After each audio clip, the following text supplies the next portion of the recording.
Bellis. Here. All right, let's do the Pledge of Allegiance. And since apparently Pete and I are on borrowed electronic time, Nick, please lead us.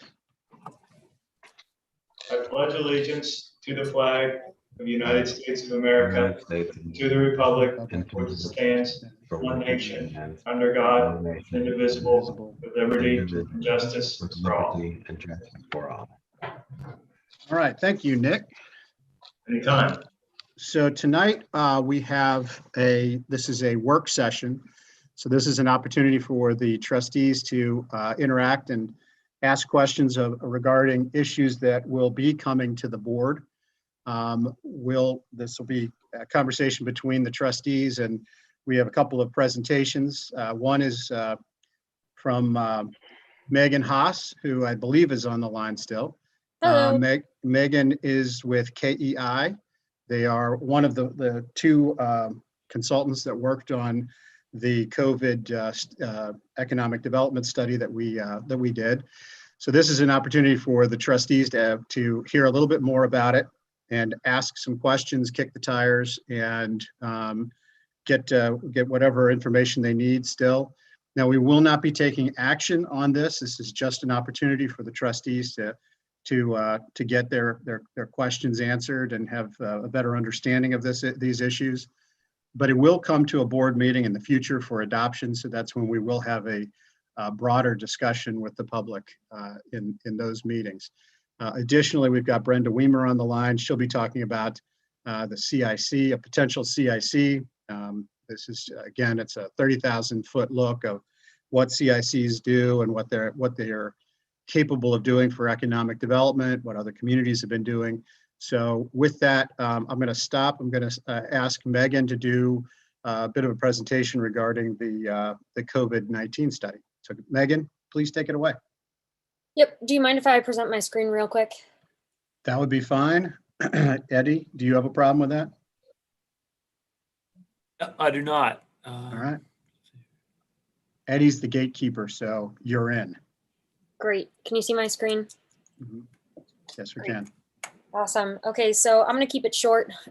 We've kind of been over a lot of this information before, as you said, but just to give you guys a brief overview of this study since the last time we talked, and kind of give you the chance to ask questions. And of course, you can email me or Sean with any follow-up questions that you may have. But let's kind of kick it off here. So we focused on the 125, State Route 125, and really it was looking at the Pierce Commercial Corridor side of the state route. And we really looked at assets that currently exist within Pierce Township. We looked at the businesses, we looked at identity, demographics, and geography, right? Because geography plays a really important role, specifically in Pierce Township, with all the adjacencies and the former Amelia Village becoming an integrated part of Pierce.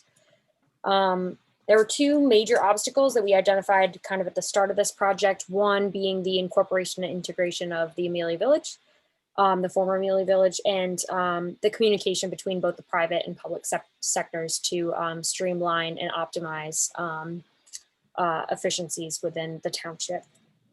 Overview of just what businesses were experiencing. Two key pieces of data that we looked at. One was our study for COVID impact, and one was the 2020 perception survey, both of which had a lot of similar sentiment. But in our survey, we specifically looked at businesses and what was happening with them as a result of COVID. And consuming buying behaviors have changed. That is one of the major things that we got out of this study. And one of the great things is Pierce businesses knew and understood that, and we're making some adaptations to help mitigate loss. So that is, compared to other cities and other municipalities that we worked with, is really great news, and minimized reductions in revenue as much as possible, as you can see on the charts here to the left. Feel free to interrupt me as well as we're going through this if you have any major questions on any of the slides. Next piece here, really focused on the vision and the need to define and streamline and create consistency of vision and identity throughout the Pierce Commercial Corridor. It needs to have an integrated identity from all the municipalities that surround it. And there is community values that are buried. They just need to be brought up and the story needs to be told. And with that, a really important piece of that is connection. Pierce Township really needs these off the beaten path connectivity routes to connect all the different parks and the existing assets that you have that are really important pieces of a neighborhood business district. And as a result of consumer behavior changes, all of these different types of parks and places and walking paths are really going to be used as we come out of COVID here. And as we've seen, park visitorship has gone up 75% just as a result of COVID. So all of these things to get at this connectivity point. And really with that, you need to have a communication strategy and a message that supports it, that's integrated and told the way that you want it to be told. And it can be the olive branch really that starts to connect Batavia Township, the former Amelia Village, and can lead the streamlining and the communication of businesses up along the 125 corridor. And then also another suggestion of ours was the development of a CIC, which will be talked about a little bit later. This is also very important to getting things done, helping real estate and economic development at a faster, more optimized pace. Just some low-hanging fruit here. To kill a few birds with one stone, a brand story development could really help Pierce with a couple of things. One, the integration and consistency of visitor attraction, right? Having a streamlined brand and understanding of who Pierce Township is won't make it a pass-through town. You'll be able to have a sense of place and know that Pierce is here and that you've now are entering and now have left Pierce. It'll also help with recruitment for businesses. Businesses and specifically second stage and startups are really looking for communities that are going to embody the same values that they have. And so a really well-told story and brand for the identity of the city will help recruit those businesses. And then finally, it's an integration point. It helps become the olive branch and helps that sense of buy-in from all the surrounding communities. And that's really the low-hanging fruit. The other piece too is event and park activation. Once we have these connectivity routes in place, there needs to be some heavy activation of the parks and creating this like park hop events throughout the summer to really show that Pierce is this connected hub that has all these assets and really just accentuating that. And that can be done through event programming, clean and safe programming, and planning and management of social media and all that good stuff. And then the last two here, comprehensive signage and gateway, wayfinding system, and art master plan, all of that goes along with the connectivity framework, right? Pierce is going to be a connected place that has a unique identity. It's got to have all of those things that come in place. But before any of that can happen, really you need to identify the story and be able to tell it to the people that need to hear it and that want to come into Pierce. And with that, as a short, brief overview, I will answer any questions that you guys may have.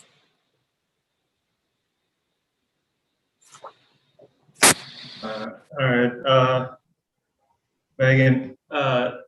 So I guess I would hope to get like more concrete information if possible. So like I know you like speaking in generalities is probably common because a lot of these applications and tricks of your trade probably work the same in different areas. But for me, it would help me to see more specifically, like for instance, like the communication strategy. So what more specifically would that mean? How would that help current businesses? What types of businesses? What type of communication? And how would that equate to a rubber meets the road type of outcome? Yeah, that's an awesome question. We have a lot more of that detail in the full report.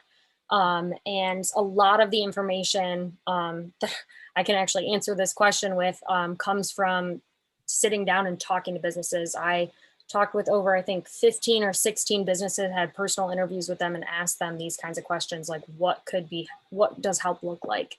A couple of things, right? There is low capacity in the administrator level. I know you guys are super busy and have a lot on your plate. So a monthly newsletter of sorts to give those kinds of updates, those would be helpful. Integrated approach to actually talking and reaching out to your businesses. As you know, when we started this project, there really wasn't a list or an aggregate or a reservoir of businesses that existed and ways for us to contact them. I mean, we did a lot of that legwork through, Google searches and trying to figure out, and Google Maps, and trying to figure out where these businesses were. So kind of creating an infrastructure where all these businesses could come together like a business association, but it needs to have an organized methodology. It needs to have a purpose. A lot of the times before, and a lot of the comments we got were that they were disorganized and kind of inactive. They weren't pushing any events. They weren't trying to get out the message for businesses. Specifically during COVID, we've seen other municipalities, for example, provide through their chamber a list of businesses that were open, their hours, how to contact them, how to get food with them, what exactly were their delivery options, like did you have to go in to get them, and then some sort of like coupon situation, right? Some synergistic marketing efforts that look like, passports. If you go to this place, you get, some kind of discount over here, but only that can happen when all these businesses start to work together. It needs to have infrastructure around that. And we do have a partner that can actually help create a framework, a mission, a methodology, and kind of a timeline for a business association. They're doing that in some of the other municipalities as well. Does that answer your question?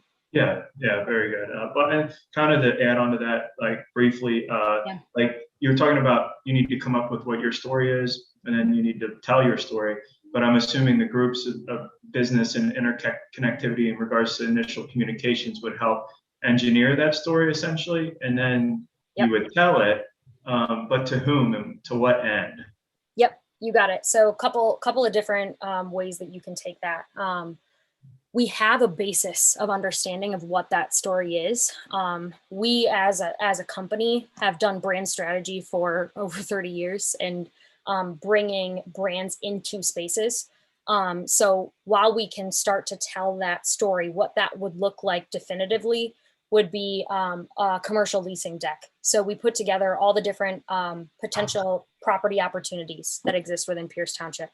And we start to create a visual, a digital and a physical tool that can start to look like Pierce Township, but also has some intro and the voice and the language and the way in which you talk about Pierce and the way in which you talk about the places that are available in Pierce and what are the assets surrounding them and what are the benefits of locating your business in Pierce. All of that is embedded in how you get to the brand story. So yes, a lot of it is from businesses that we already talked to, but we would want to get out into the community and make sure that the message that we would tell for Pierce would be accurate across the board, right? Not just laser focused in on existing businesses. The other way to bring that brand into the environment and create that sense of place is through a gateway strategy. That would be probably the number one piece is, where does Pierce start and where does Pierce end? And what does the embodiment of the brand and the physical place look like? We do that essentially. All of those things can kind of be brought to the table and start to unfold what it could look like in Pierce. Okay, thank you. Yeah. Was there an overwhelming complaint or theme that you heard, a complaint or want or need that you heard from the business owners with whom you spoke, something that really just stuck out? I really would say it's this piece about communication. Business owners kind of feel like they're on an island. There's no real relationship between the corridor.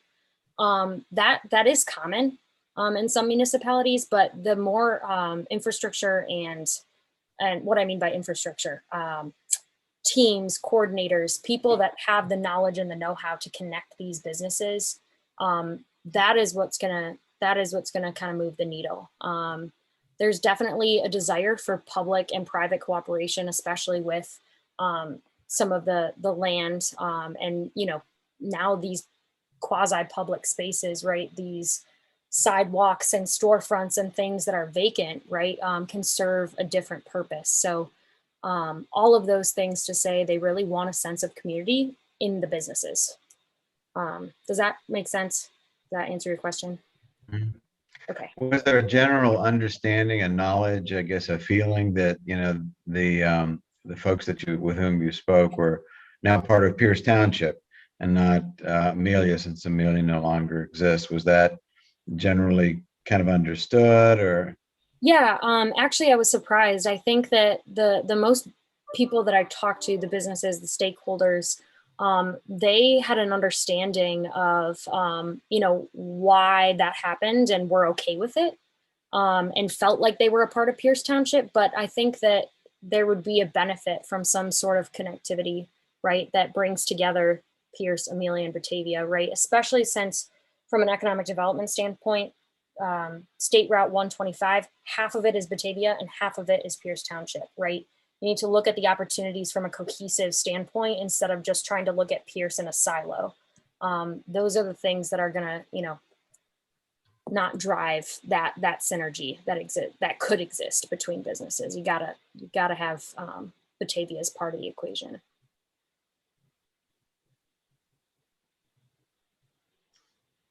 All right, I don't have anything necessarily further. Thanks, Megan. You did a great job explaining all that. Yeah, awesome. Glad I can help.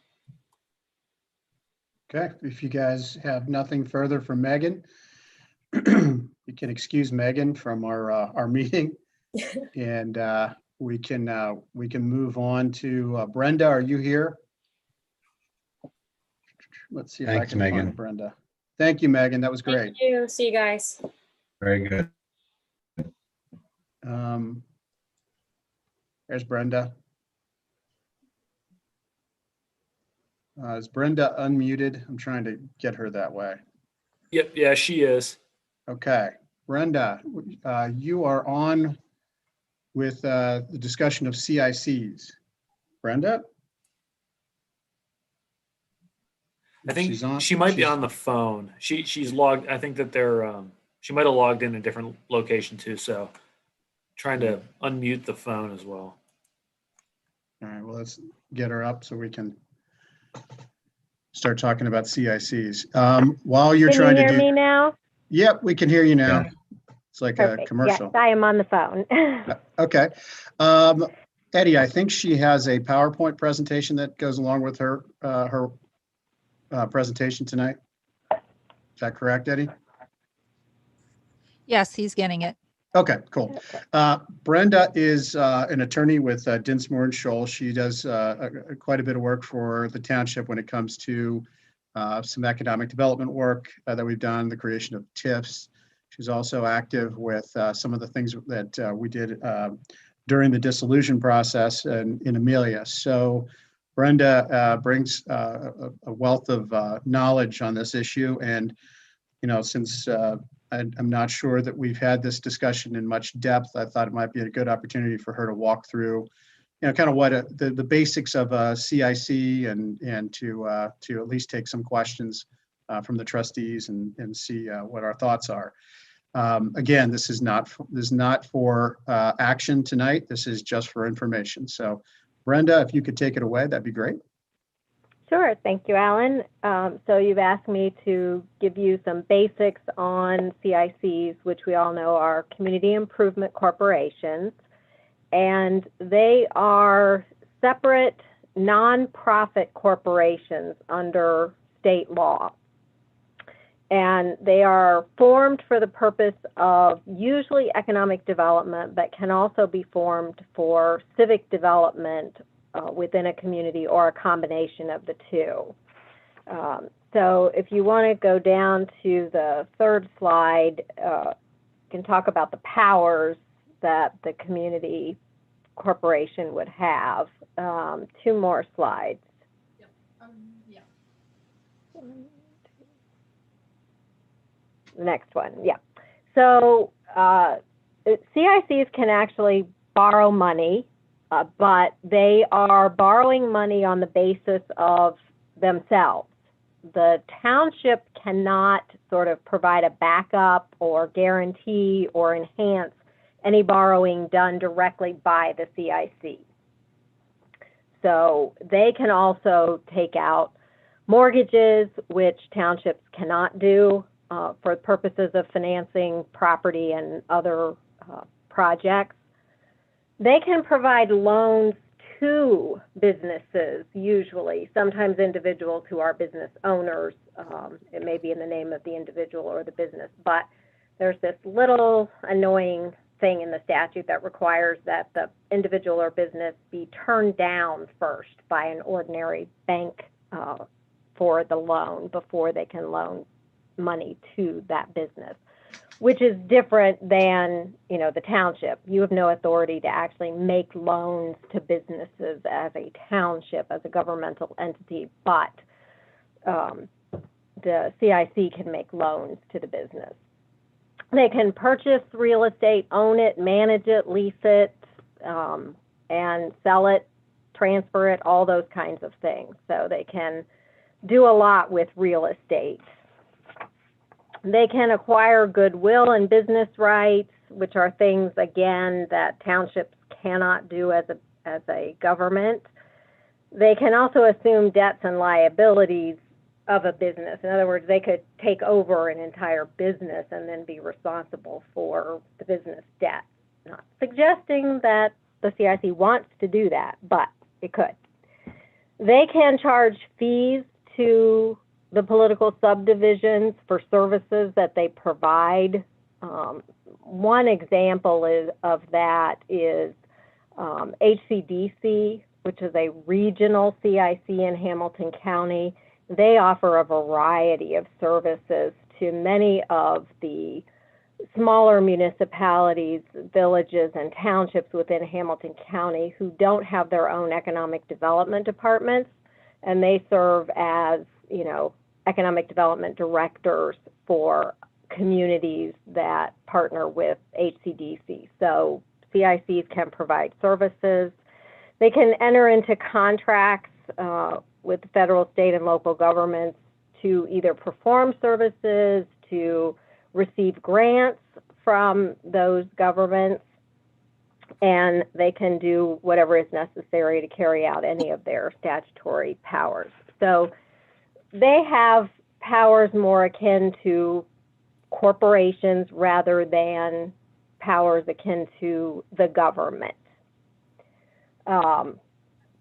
So if we advance a couple slides, talk about who should be on the board of trustees of a CIC. Typically, if the CIC is not intended to be a regional entity like HCDC, if it's intended to be more, localized, let's say Pierce Township, you may incorporate the Board of Trustees with elected officials or staff members from the township. But if there are chambers of commerce in the area, you may consider having somebody from the chamber on the board.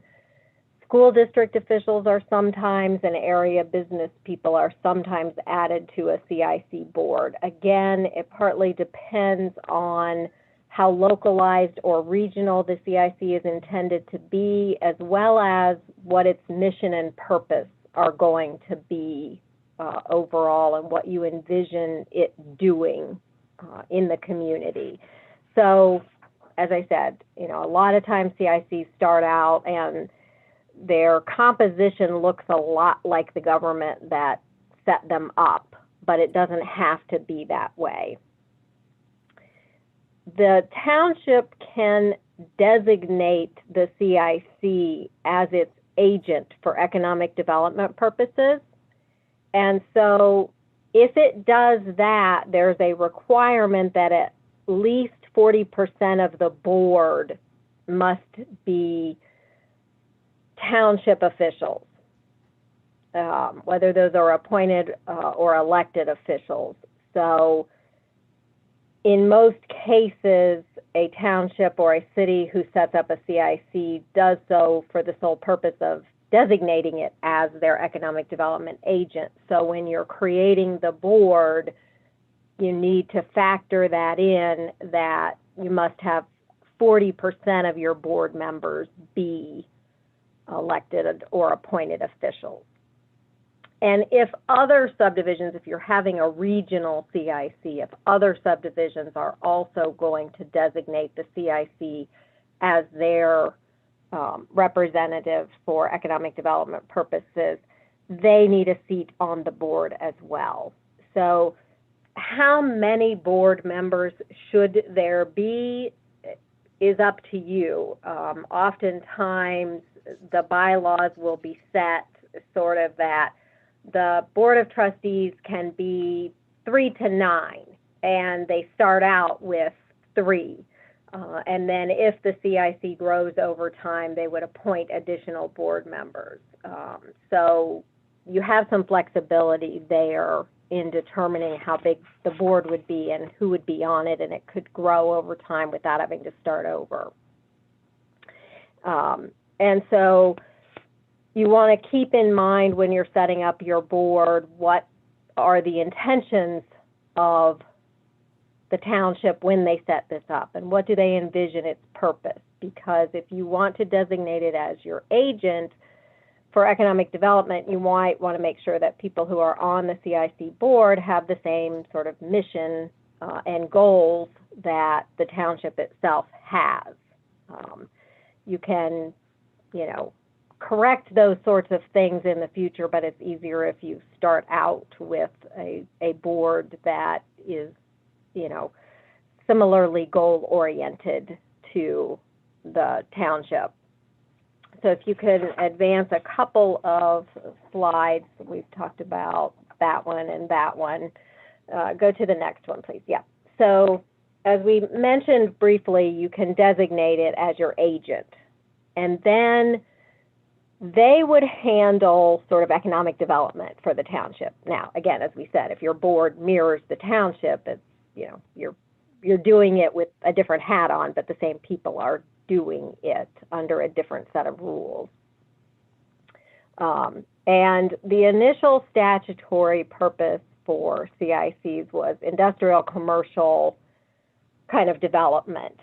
The statute has broadened a little bit over time, but it's still fairly, geared towards commercial and industrial development as opposed to single-family residential kind of development. The statute doesn't really contemplate that as a primary purpose of a CIC. They're looking more towards the business development in a community as the primary reason to have a CIC and its primary function.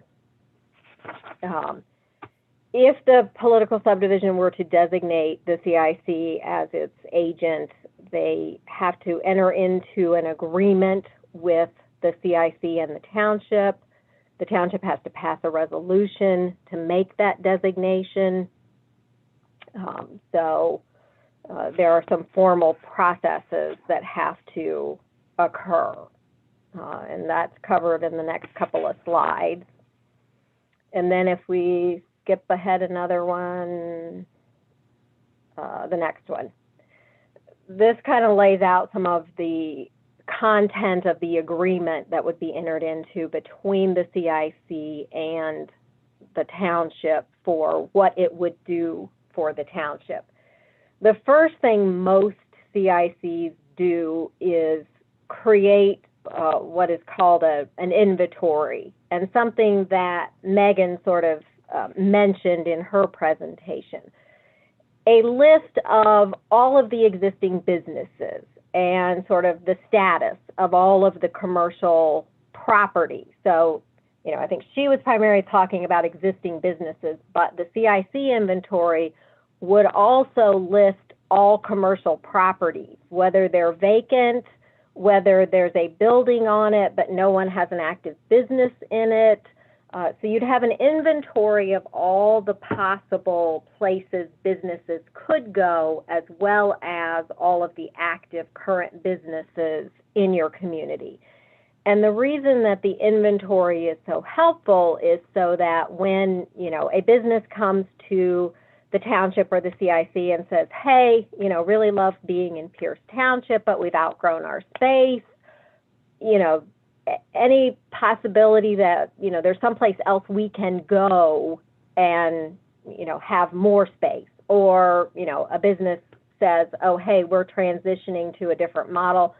We'd actually like a smaller space, but we'd like to stay in the township because this is where our customer base is, or, for whatever variety of reasons they'd like to stay.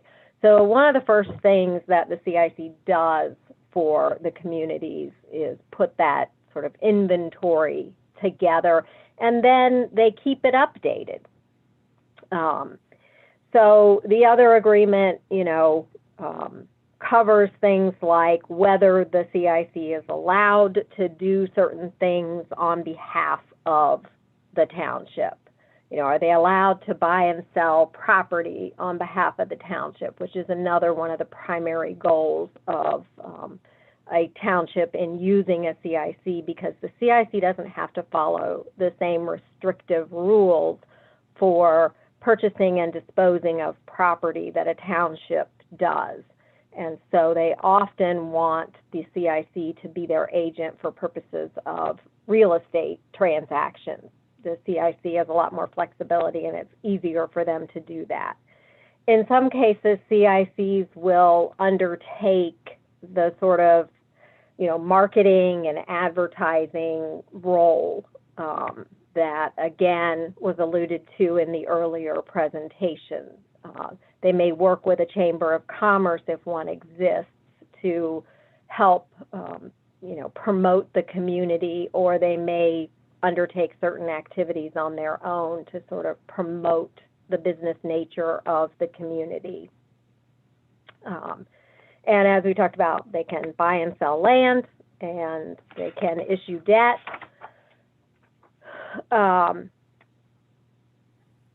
The agreement, if you decide to let them buy and sell property, will set forth some of the requirements and the terms under which that happens, so that you can avoid the rules applicable to the township.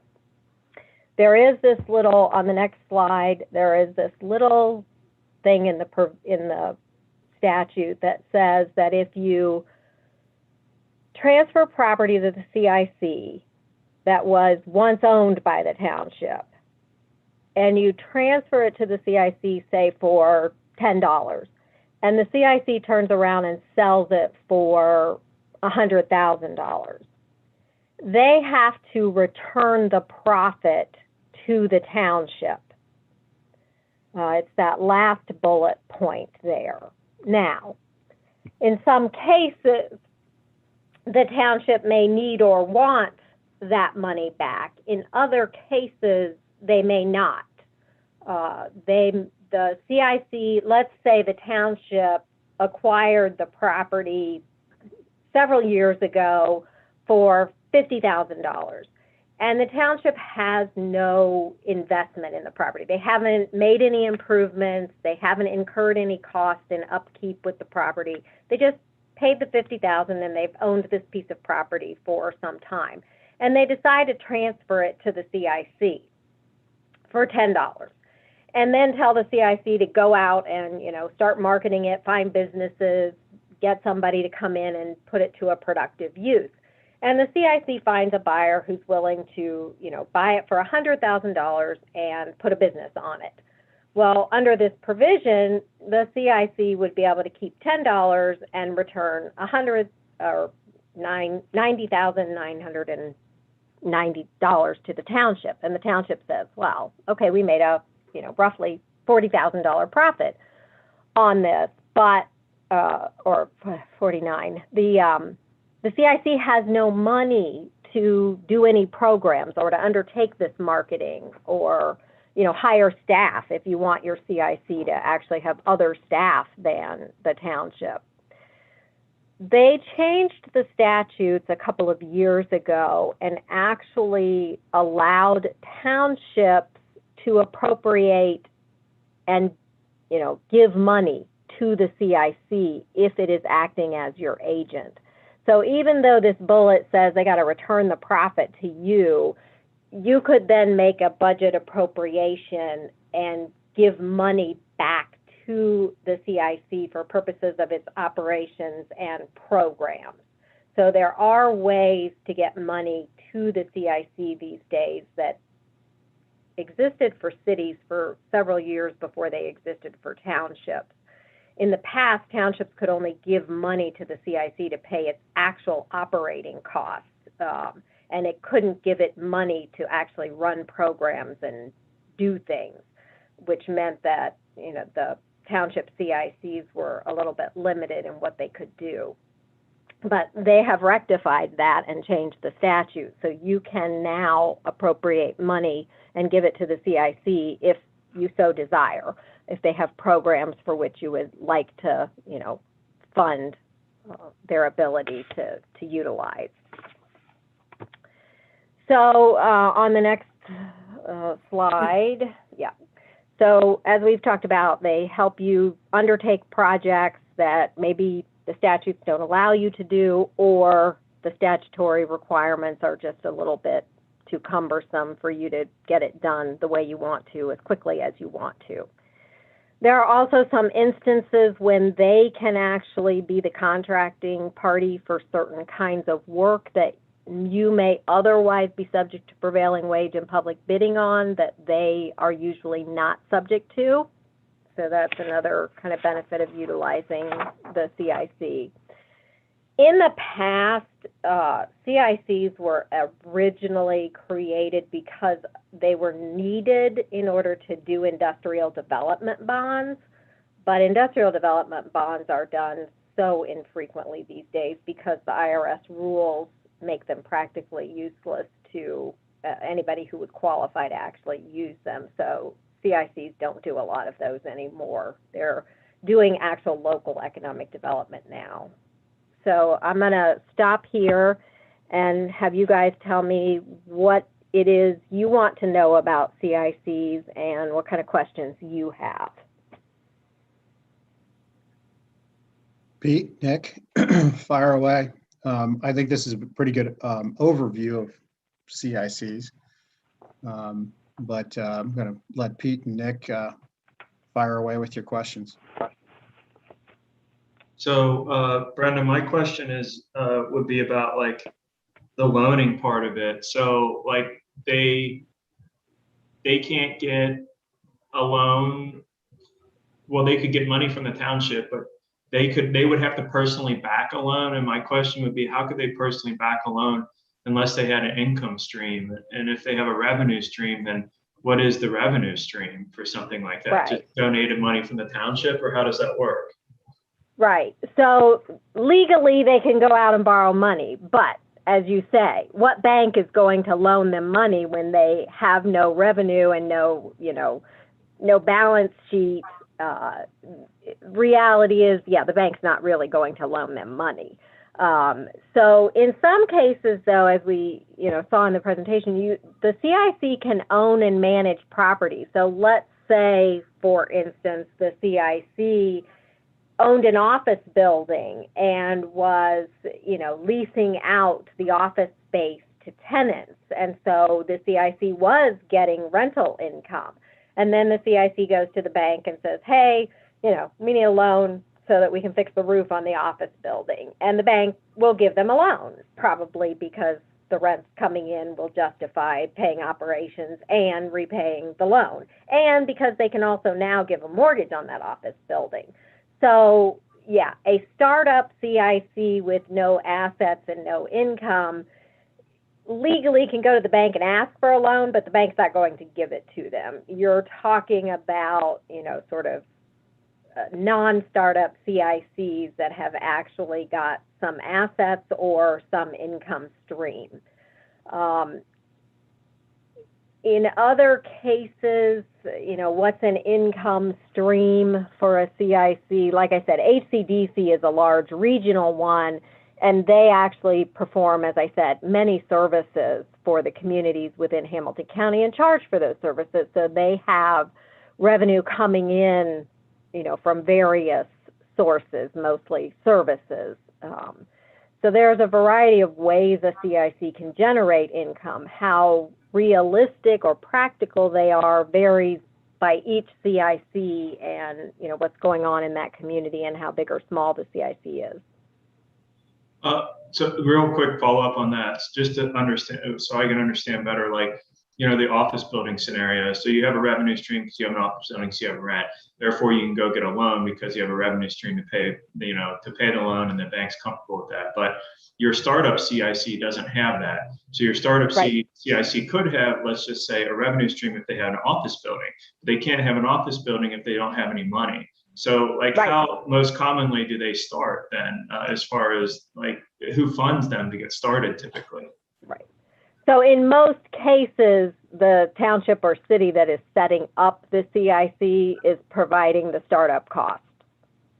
And if they want, the CIC to have certain kinds of programs. So in other words, I have a client, a municipal client, who set up a CIC and, gave it a certain amount of money, several tens of thousands of dollars of money to start up, because their purpose of their CIC was to give grants and very low interest loans to the businesses within the core downtown area of that municipality.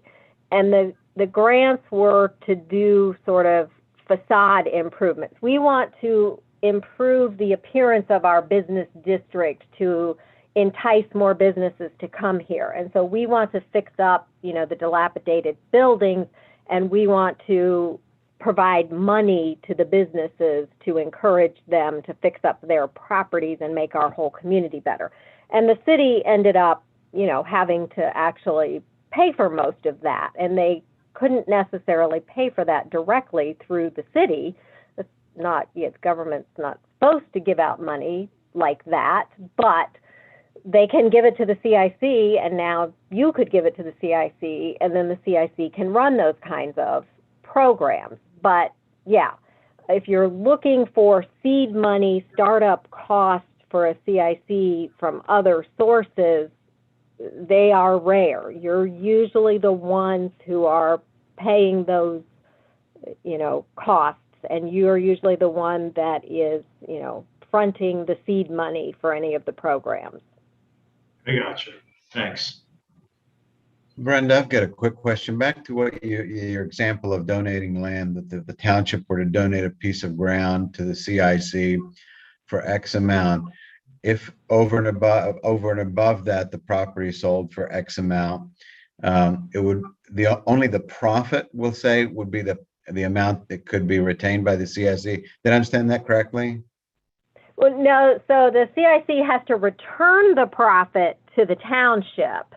However, because the township can give money to the CIC, the township can turn around and sort of return that profit to the CIC. But because of the statute, you actually have to do the accounting entries of giving the profit back from the CIC to the township. Then the township has to make an appropriation of, money to the CIC for its programs and operations. For the amount over and above the cost of the property. The cost that the CIC paid, not the cost that the township paid. So if the township paid $50,000, but they gave it to the CIC for nothing, whatever the CIC sells it for is profit and has to go back to the township.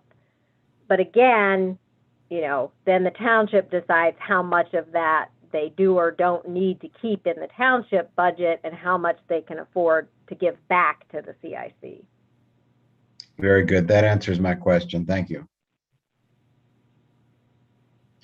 Brenda, I got one other quick clarification. Did you say 40% of the board if they're going to act as an agent of the township, has to consist of elected officials or appointed officials. Is that what you said? Right, elected or appointed. So you could have, I think it's like 2/5 of the board has to be elected or appointed officials. So city council members, township trustees, township administrator, city manager, those kinds of officials, fiscal officer in some cases. Yeah. I got you. In the case of obviously in the case of trustees, you could only have one trustee, right? And then you'd have to have whoever else either be a fiscal officer or appointed, correct?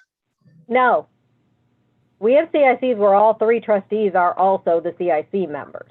Because once you appoint the CIC as your agent, they're now subject to holding public meetings. Right. Oh, I got you. But so you couldn't have 2. That would be the only deal, right? What? You could have 2. I mean, you could have so how does any that work? combination of trustees and elected officials. You can have more than 40%. You just must have at least 40% of your board be elected or appointed officials. You can have your entire board be appointed or elected or a combination thereof. You don't have to have any external board members if you don't want. All right. Well, you're the attorney. Well, the other thing. It seems odd though. But Brenda. It is, and as I said, in some cases, the CIC mirrors the city or the township, But Brenda. But it doesn't have to. But Brenda, correct me if I'm wrong, but if you have a CIC that's operating as the agent for the township, you still have to bring the decisions that the CIC makes back to the Board of Trustees for any kind of an approval, correct? It depends.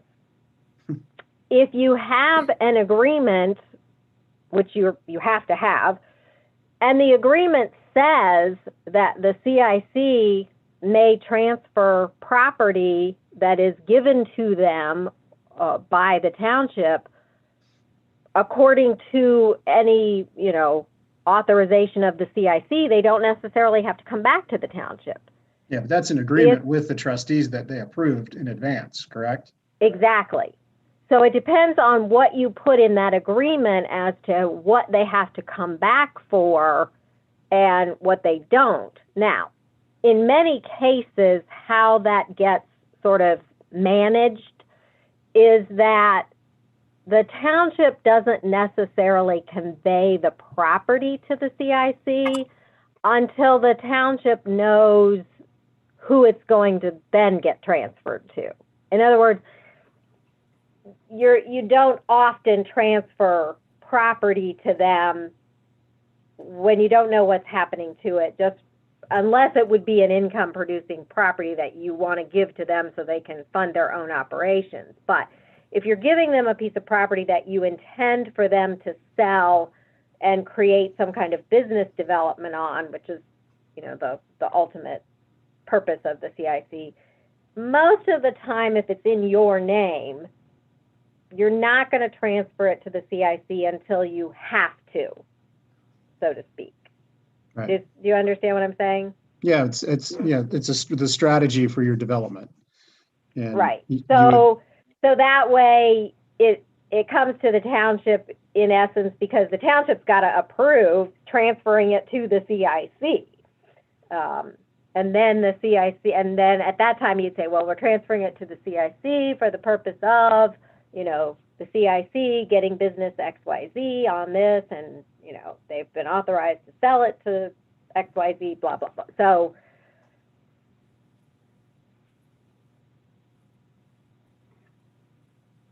are you there, Brenda? I'm here. Oh, I thought we lost you there for a second. Oh, no, I was just waiting to see what else you guys wanted to talk about. I think I'm good. Do you guys have anything else you want to ask? I'm good, Alan. Just a quick question. From your perspective, if you have any, what are the negative aspects of our establishing a CIC? Well, so one of the negative aspects is it's another entity with a life. It has requirements, it has to do certain administrative things to stay in existence, filings with the state, and, do you or don't you want to apply for an IRS 501c3 or C4 exemption, so that if you were to get money from private individuals, it could maybe be tax exempt, donations. Also, if the CIC makes money, does it have to pay income taxes on it? It's a state law nonprofit, but the feds, need you to get your own federal tax exemption designation. So there's a lot of paperwork if you're going to go that route. If you think the CIC is going to have income, then how do you avoid paying income tax on that income? And, somebody's got to manage the administrative burdens on a regular basis. Some of the things have to be done every year. Some of the things are on an every 5-year basis. Is somebody going to keep on top of that? And if you're a very active CIC, then probably no big deal. If you create a CIC and it's very inactive, these things, fall by the wayside. They slip through the cracks. You forget to make this filing. You forget to do this. So that's sort of the biggest downfall, is trying to anticipate, how active your CIC is going to be, and do you really want to take on this additional administrative burden? And then, as we've sort of been discussing, where do you get money to run programs? Is it worth having a CIC if you don't have any money for it to do any of the things that it can do? So those are kind of the two biggest issues with CICs. You good? Thank you. All right. If we don't have any further questions, then Brenda, thank you very much. Okay, and I'm just going to stay on in case Loretta wants me to help with any of the other economic development tool discussion that she's going to go into next. Okay, Loretta, you're up with that, but let's not get too deep into the weeds, because I want to keep the agenda rolling.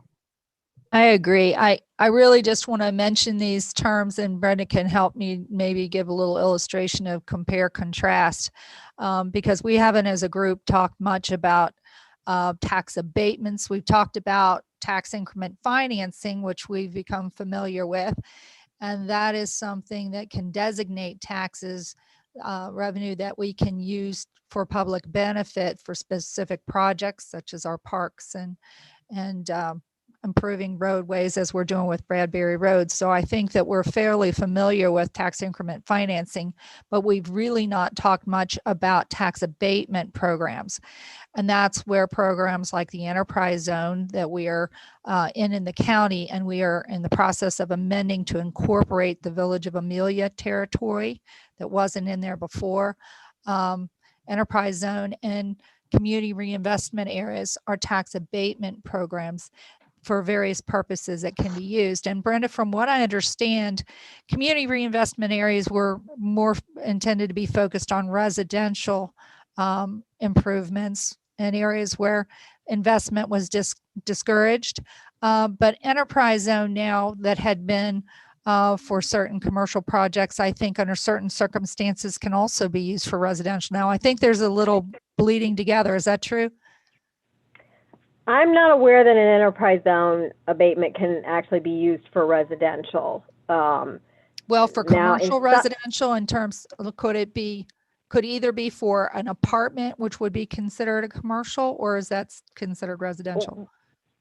Yeah, so that typically is considered residential for purposes of abatements, but there have been some changes in some of the statutes, and so I'll have to verify, but I'm not aware that they have added that into the enterprise zone yet. But yes, CRAs can be done for commercial or residential. There is an impression that CRAs are more residential based because you must have a housing survey, and because there must be inadequate housing in order to even have the CRA. but the CRAs have always been able to be used for both residential and commercial development. So I think some of the decisions before applications come forward, or, we will have the enterprise zone program available to us where we will be in a position to accept applications for tax abatements. I believe the standard is 10 years, 60%, but those terms can be negotiated either greater with school participation or lesser amounts determined by the township, correct? Correct. These are actually programs that have to run through the county. The statute allows counties and cities, municipalities, to do enterprise zones and community reinvestment areas, but townships can participate in the county programs, and most counties will not enter into most enterprise zone unless it's a really big company. Most enterprise zone agreements or CRA agreements without the township, getting on board and participating. The county is not usually the driver, particularly on community reinvestment area abatements. They can sometimes ignore the township on an enterprise zone, but most of them like to have everybody on board before they will proceed. So if you wanted to initiate the CRA or the enterprise zone, you would have to first go to the county because you couldn't do it without them. Yes, and we are aware of that. We're in that relationship with them, and they have something of a program format they've shared with us, and they do look to the townships to advise them in terms of what projects are desirable and what limits we see appropriate for those abatements. So tax abatement is something to benefit those projects that meet the goals of the township. So that fits right into looking at, whether it's through a CIC or whether they're projects that we've identified as needs that the township wants to pursue directly. These are processes we can put in place. Enterprise zone will be in place. Community and reinvestment areas are areas that would still need to be defined for us as we do that, a housing survey, whatever's necessary to find those targeted areas that we've been talking about when we talk about the nodes and we talk about focus areas. So special improvement districts are more of an assessment tool, as I understand it, where you can identify a need, and then those properties are actually assessed an additional amount on their property taxes that is directed for a specific purpose. So that may be to benefit a particular business area improvement of some sort. Is that always brick and mortar related or infrastructure related, Brenda? No, actually, special improvement districts can assess for certain services, which traditional assessments are only bricks and mortar kind of capital projects. And so you can assess as a township without a special improvement district for the capital improvement projects. There are a few things that townships can't assess for that municipalities can, that you could assess for if you had a special improvement district. But the other thing that special improvement districts can do is sometimes they can also assess for certain services in addition to the capital projects. So that might also be a tool that would be helpful to us as we talk about all these efforts that we want to put attention to. The Port Authority, I think everyone's familiar with that. Their projects, they're looking at having some bond funds. They're looking at getting more active and providing a lot more tools through Claremont County as well. But there's also a process by which they can pass on their sales tax exemption for specific projects for the purchase of materials. So that's something that we can also be aware of. And then obviously any other grant and loan opportunities. We participate on a regular basis in the Ohio Public Works Commission, where we're getting grant and loan funds now for Bradbury Road, and we're expecting to have that for our Cole Road project as well. So that's just several tools that I'm at least aware with of myself, that I wanted to just let the trustees know that when we find the right project, we have a box of tools that we can work with, as well as there's state incentives and many other programs well beyond us. So that's my overview, I believe, of those matters. Anything else that people want to add to that is welcomed, and any other questions for Brenda? Hey, Pete, Nick, do you have anything you want to? I don't have anything. No. Okay. All right. Thank you guys for Thank you. the overview.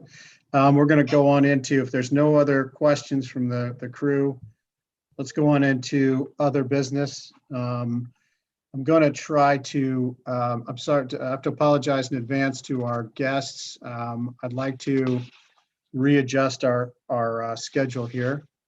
We've got a couple of issues, one that's not on here, Loretta, if you'd like to discuss the aggregation issue, and then I'd also like to move Salute to Leaders nomination up so we can get those taken care of before we move forward. Loretta, why don't you touch on the aggregation issue? These are items that we'll be taking action on tonight. So go right ahead, Loretta. Okay, well, I was advised by our broker as we were reviewing the opt-out letter for natural gas that there is an error on the agreement that we had signed that said that it was going to begin for the period of July through June, July 2021 through June of 2023. That actually needs to be effective June 1st, not July. So I request a motion authorizing an amendment to our agreement with Volunteer Energy for the aggregation program. Okay. Yeah, are there any questions from Nick or Pete on that issue? No, No. it was just a mistake, right? Mhm. Correct. It's just an error by 1 month. I'll make the motion. We have a Second. motion. We have a second. Do we have any further discussion? Hearing none. Let's do the roll call, Debbie. Mr. Kelly, Yes. Mr. Campbellis, Yes. Mr. Freeman. Yes. Okay, next thing, we've got the Salute to Leaders nomination. We did receive a recommendation from the Parks Committee, which I thought was a good choice, Lori Wilson. She's been very active in park activities and with the Park Fest and the creation and the building of the dog park, the fundraising that associated with that. So I'm comfortable with that, but there may be others that you guys would like to nominate as well. I did not have anyone, Alan. I agree with Lori. She's put in a lot of volunteer hours for that Parks Committee. Pete? I'm in agreement. That's a tremendous undertaking, and I think she's put in a lot of hard work, and it's turned out to be great so far. So I concur. Okay. So do we need to nominate, do we need a nomination, Loretta, here? I would suggest that one of you make a motion Okay. and approve that, and I have the documentation ready to go. All right, do I have a motion? I will make the motion to approve Lori as the nominee for the Salute to Leaders. We have And a second. second for me. All right, we've got a motion and a second. Any other discussion? With that, let's go ahead and do the roll call, Debbie. Mr. Kelly, Yes. Mr. Campbellis, Yes. and Mr. Freeman. Yes. Okay. One other business item that's not on the agenda, as you'll recall from our last meeting, we appointed a new member to the zoning commission. Ms. Neal, are you still on here? If you are. I am. Oh, there you are. Well, we'd like to welcome you to our happy zoning commission, since we didn't get to do that at the last meeting. So I'm going to give you a few minutes if you'd like to introduce yourself to the crowd and say a few words. Hi, thank you. Yeah, I'm excited to join the zoning commission. My husband and I moved into Pierce Township last July, so a little less than a year ago. We had spent the prior 20 plus years in Anderson Township, so we're from the area, but we're looking for the last home that we wanted to buy, and I really found Pierce Township to be a great place. And we know some other people who live here, so we've really been enjoying it. I am an attorney, and I am also a professor at Northern Kentucky University, a business professor, and the chair of the accounting and business law department in the College of Business at NKU. Great. All right. Well, welcome aboard. Welcome aboard. Thank you very much. Glad to have you. Well, we didn't get a chance to say hello the last time, so we wanted to make sure we got it in this time. So Thank you. I'm glad to have the opportunity. and we're looking forward to working with you on that. All right, so with that, I'm going to keep rolling, if that's okay with everybody. We have for the next portion of our agenda, unless there's something else, Loretta, that I've forgotten, is there? I don't think so. Okay. Representative Adam Byrd asked to use some time on our schedule tonight to discuss. Tom, Alan, Tom's trying to get unmuted. Okay, Tom. Where is Tom? There. Thank you. Thank you. I've been sitting, You're available. I've been sitting here muted the whole night, and it's very difficult. I'm going to have to hit the road. I had another commitment. So what I'm going to do is send Representative Byrd a list of my comments on the village dissolution statute. As long as he gets input from me and David Fry and Kathy Ryan, he'll hear it from all of the perspectives. And I've got a lot of things to comment to him, but I'm sorry, I just don't have time to stay on it right now. But I think that maybe public input is maybe more valuable, or at least the ideas of what you all have to offer might be valuable to Representative Byrd. So if it's okay, I'd like to hit the road. Okay, that sounds fine. Thanks, Tom. All right, thank you. Bye. Okay, so with that, as I said, Representative Byrd asked to have some time to talk to us about the legislation that's being proposed or being written in Columbus regarding village dissolution. I'm going to turn the agenda over to Adam to take it away from here. We will have at the end of his presentation some opportunity for public comment and open floor discussion. We do want to kind of keep this to as close to a 2-hour meeting as we can. So just remember, we'll try to keep things at least orderly. So with that, Adam, if you could take it from here. I appreciate the effort to keep things orderly. Thank you. You never know how things can get out of control on a Zoom meeting, right?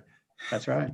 A lot of people throw stuff. It's tough. Exactly. So I'm very grateful to be here. Oh, hold on, time out. I don't mean to interrupt, but I just remembered that Marissa Myers from the Ohio Township Association, she too is here to provide some information regarding the dissolution process. So Marissa, I apologize, I forgot you, but I'm sorry, Adam. I just wanted to get that in. So go right ahead.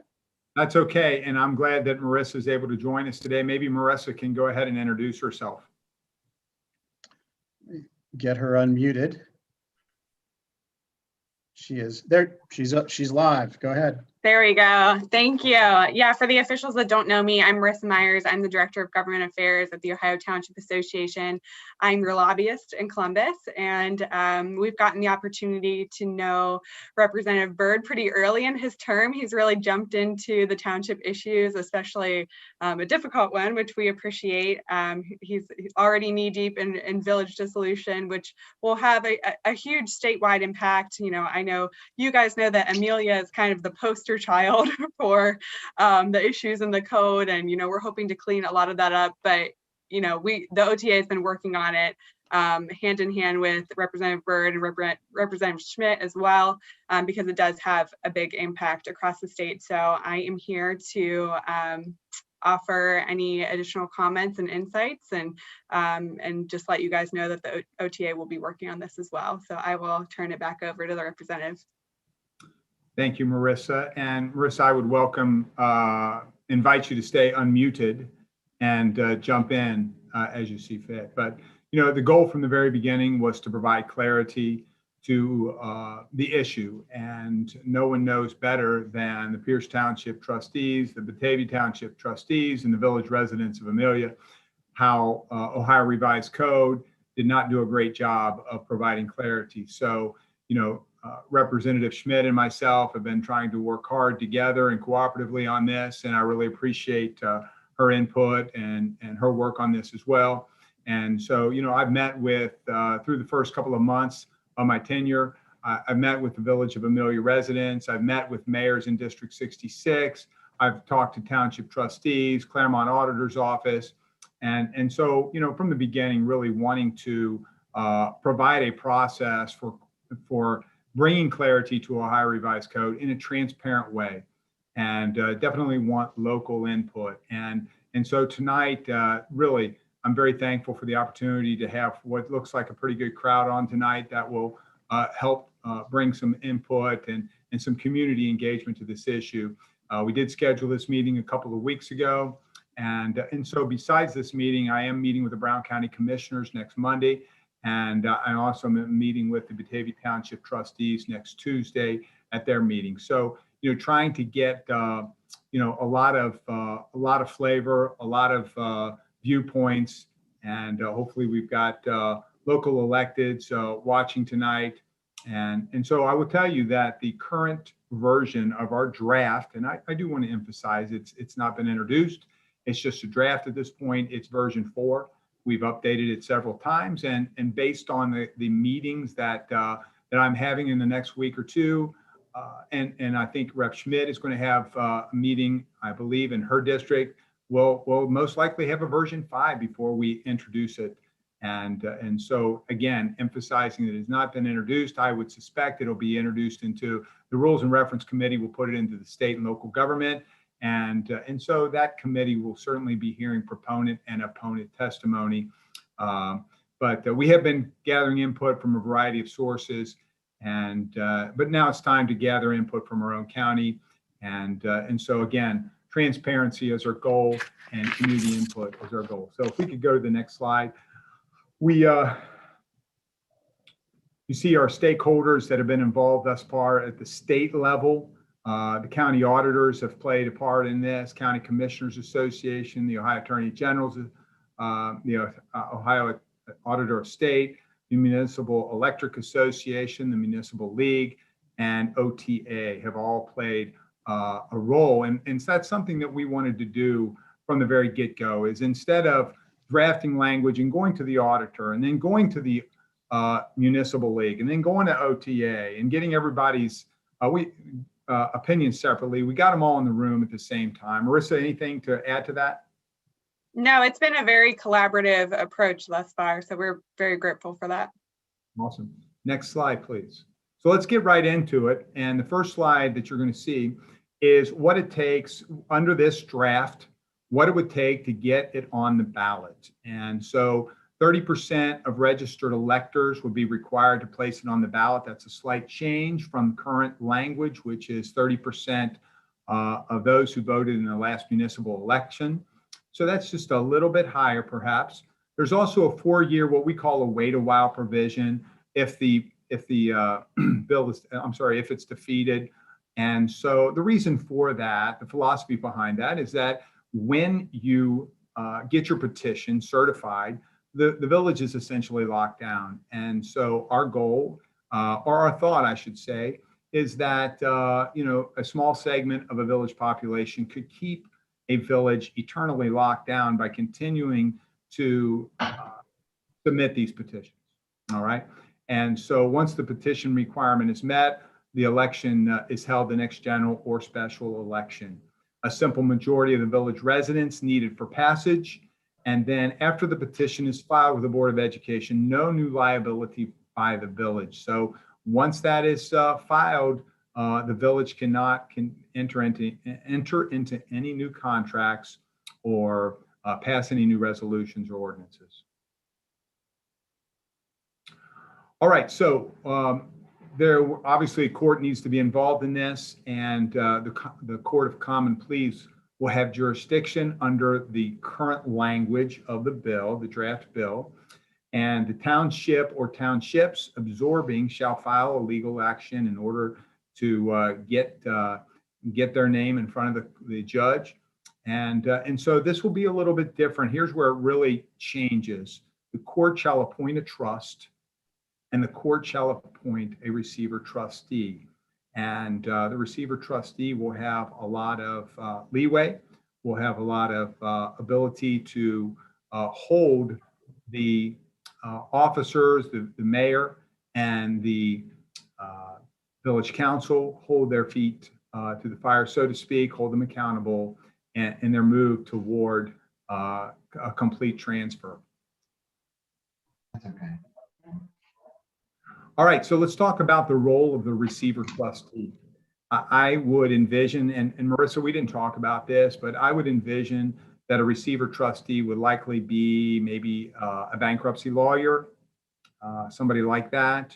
And so they would be appointed by the court, and they would be legal successor for the dissolving village. And let me just use it. We're going to talk about the dissolving village, but we changed the wording around this, and instead of calling it the dissolved village, we decided to change it to the dissolving village because it's a process, and that process begins when the trust is established, and the trust would be established after the election has been certified by the Board of Elections. So it will be in the process of dissolving, but will not be completely dissolved until the trust is extinguished at the completion of the process.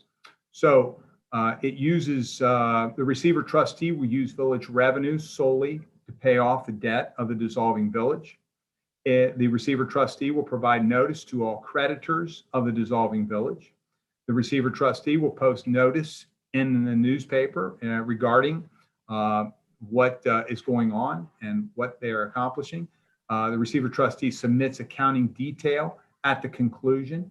So they will obviously need to keep a close track of all of those, turn those in at the end, resolve legal claims of the dissolving village. They'll be responsible for that. The receiver trustee will be responsible for disposing property that could be real or personal property of the dissolving village. And the receiver trustee would manage the utilities of the dissolving village temporarily. They would immediately assume that.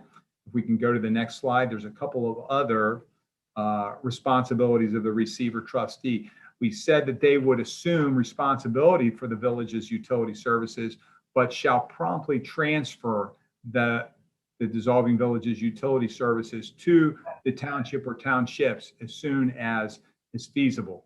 All right. The receiver trustee shall remit taxes collected but not needed to the township. So if there are any excess taxes, whether they be property taxes or income taxes, that end up being collected but are not needed, they would be forwarded to the township or townships, and may use sales proceeds to pay debt. And so the receiver trustee can decide to sell the assets, the personal property, the real property of the village, and can use that to pay off any outstanding debt that the village might have. Marissa, anything to add on the receiver trustee? Nope, you're good. All right.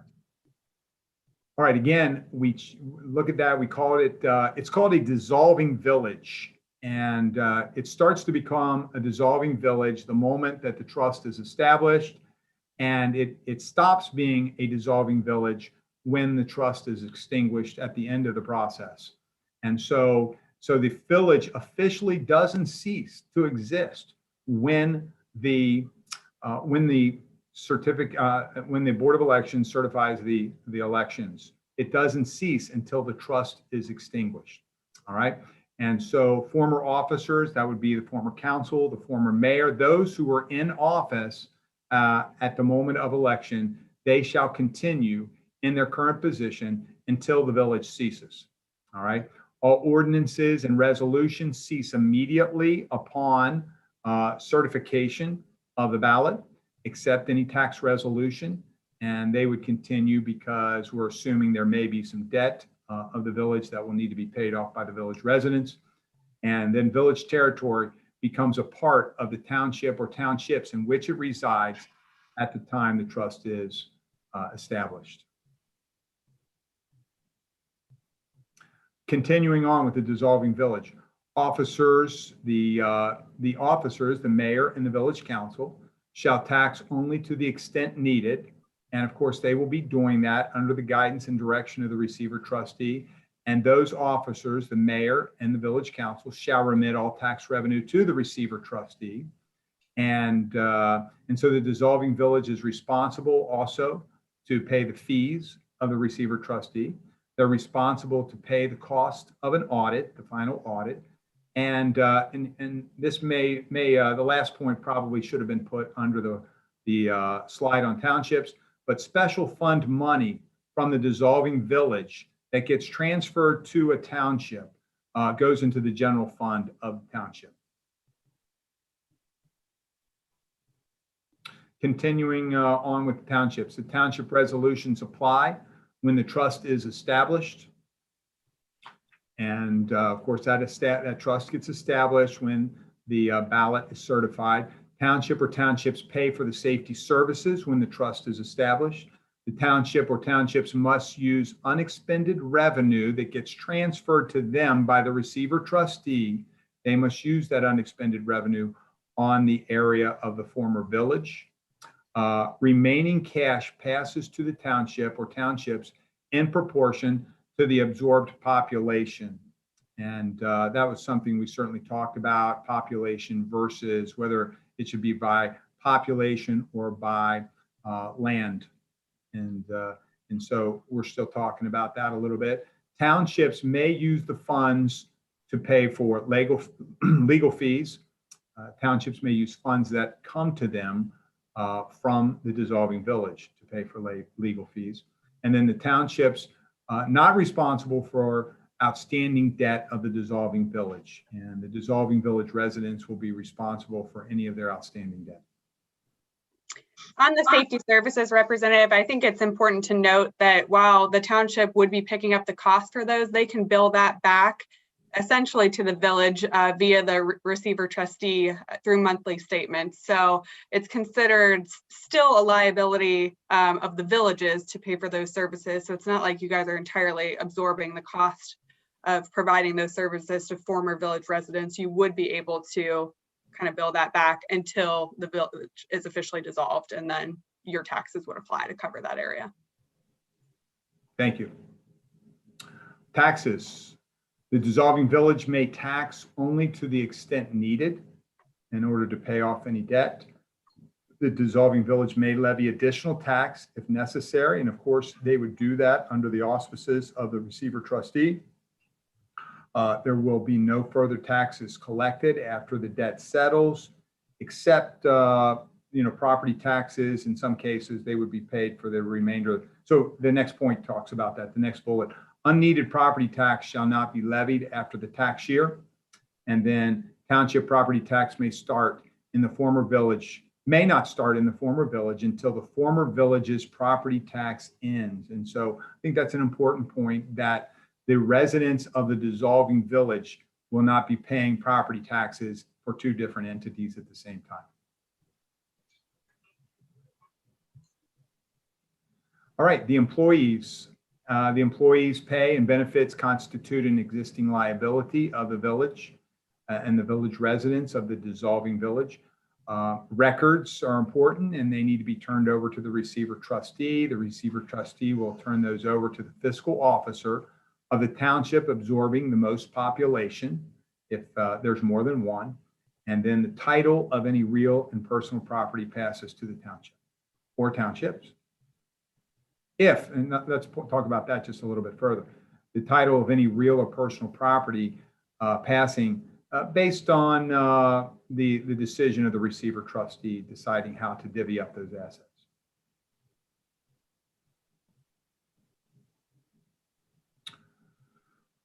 All right, well, that was kind of quick. And I'm sure we'll have some questions here. And I may not have all of the answers, but I'm definitely ready to write them down. And perhaps there's some I can address. So, Mr. Chairman, any questions from the group? Well, I had a couple, and then we're going to take some questions from the crowd as well. You mentioned utility services being sold. Marissa, I don't know of any township, maybe I'm wrong, but I don't know of any townships that currently are permitted to have utilities. We, get our electric and our water and our sewer from the counties. Yeah, that's right. Townships can't provide water and sewer unless it's via a 6119 district. So there are townships that are part of those that provide the service. So the way that it would work under the bill is the utilities would be transferred, and that's part of the receiver trustee's responsibility, is to transfer those services to whoever is eligible to take them over, whether it is a 6119 district or the county or a private company or whoever it is. Well, that makes sense. It sounded as though from the language that it was going to go to the township, and most of them won't be able to handle that.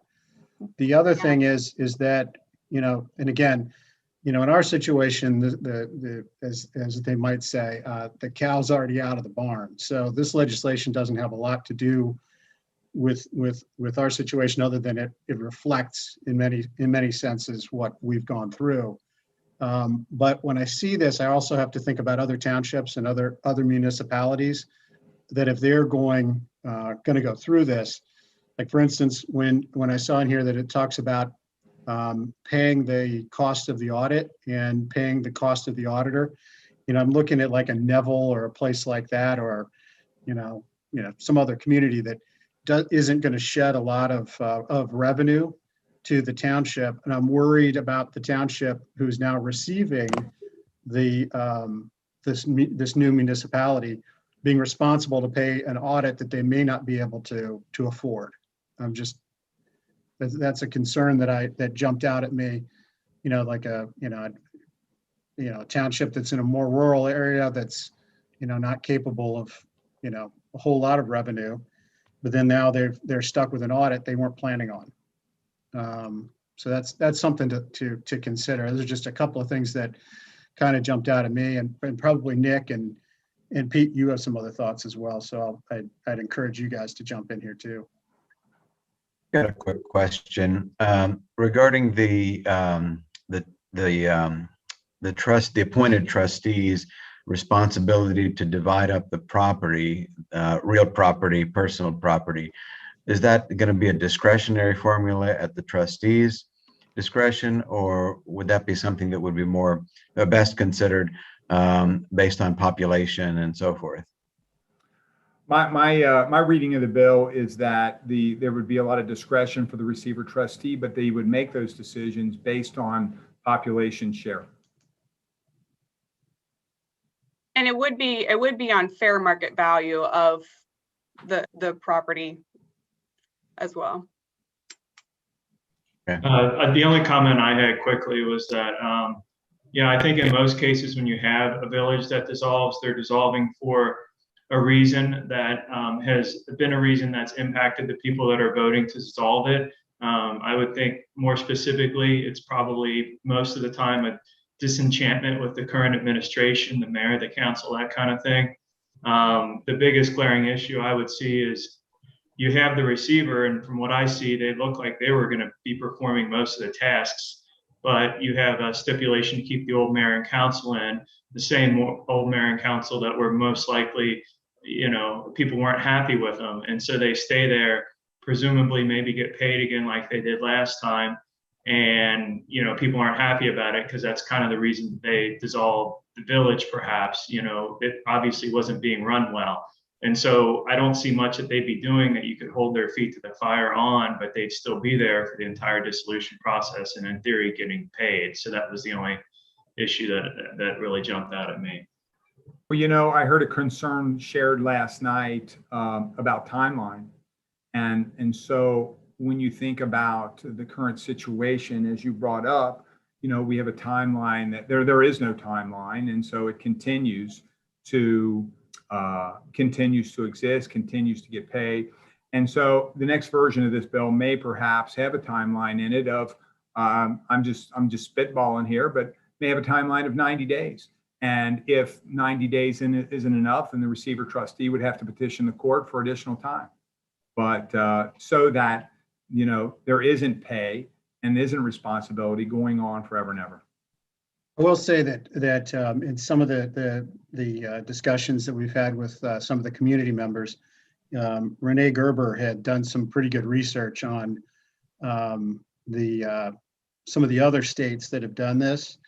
And Renee, I've got a couple people ahead of you that I have to come to, but when it gets to be your turn, if you could just remember the discussion about New York and how they have very elaborate timelines in the process. So let me get the others out of the way, and then if you could touch on that when I get to you.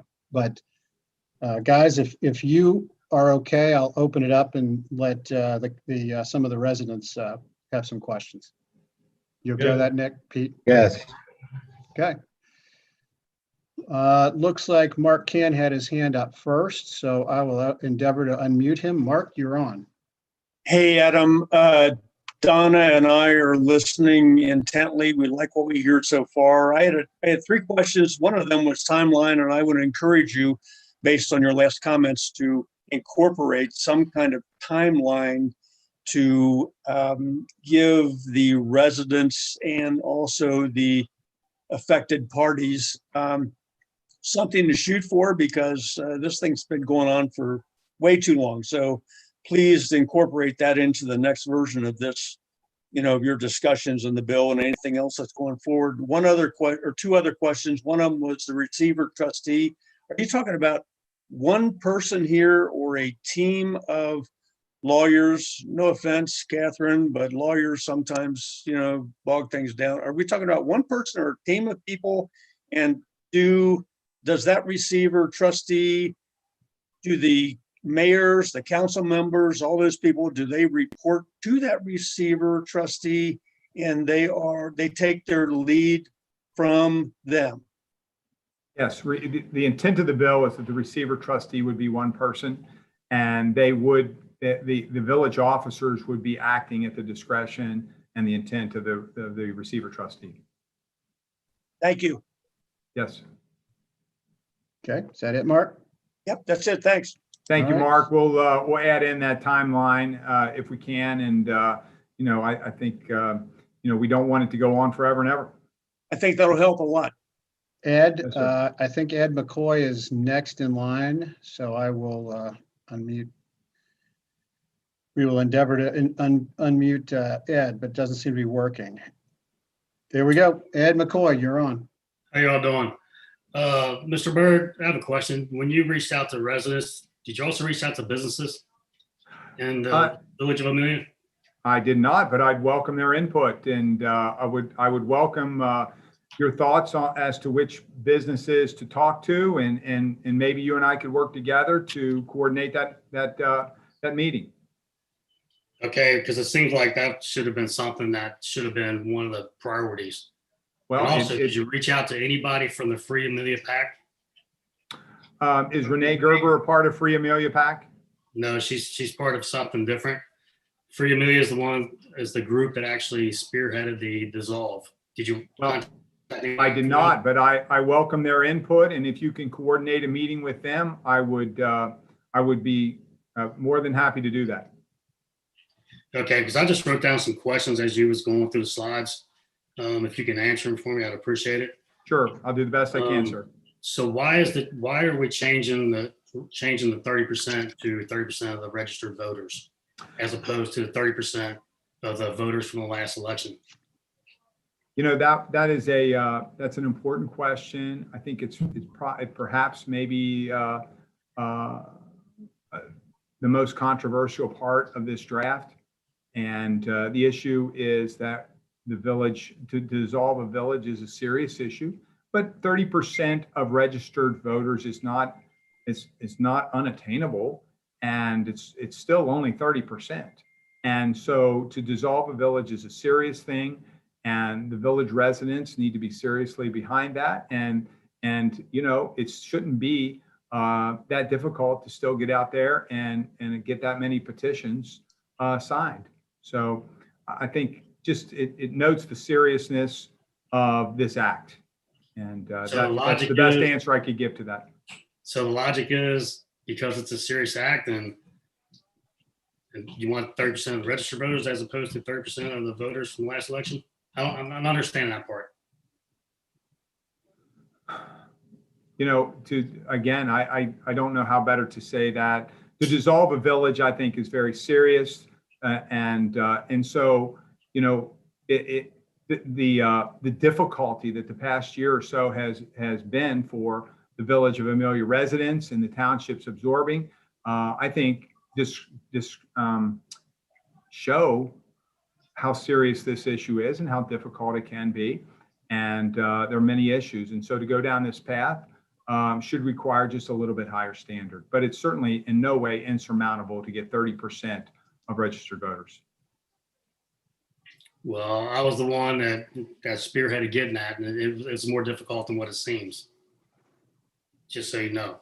All right, Let thank me you, ask you sir. this. So if you put dissolve on the ballot, because I don't have the slides in front of me, if you put dissolve on the ballot and it fails, you have to wait 4 more years before you can do it again? That's correct, sir. In the current draft of the bill, yes. Can I ask you why? Again, I kind of had maybe I didn't explain that well enough the first time through. And the philosophy and intent behind that is because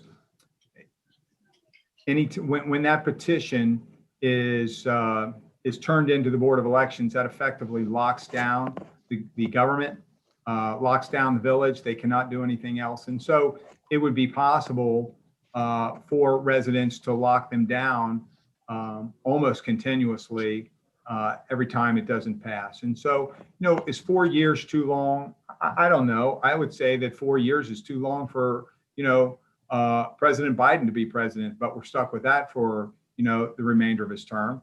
And so, we have state senators elected for 4 years, and we have, board of education members and township trustees elected for 4 years. So it doesn't seem like too long to me, but certainly I'm willing to listen to constituents on that issue.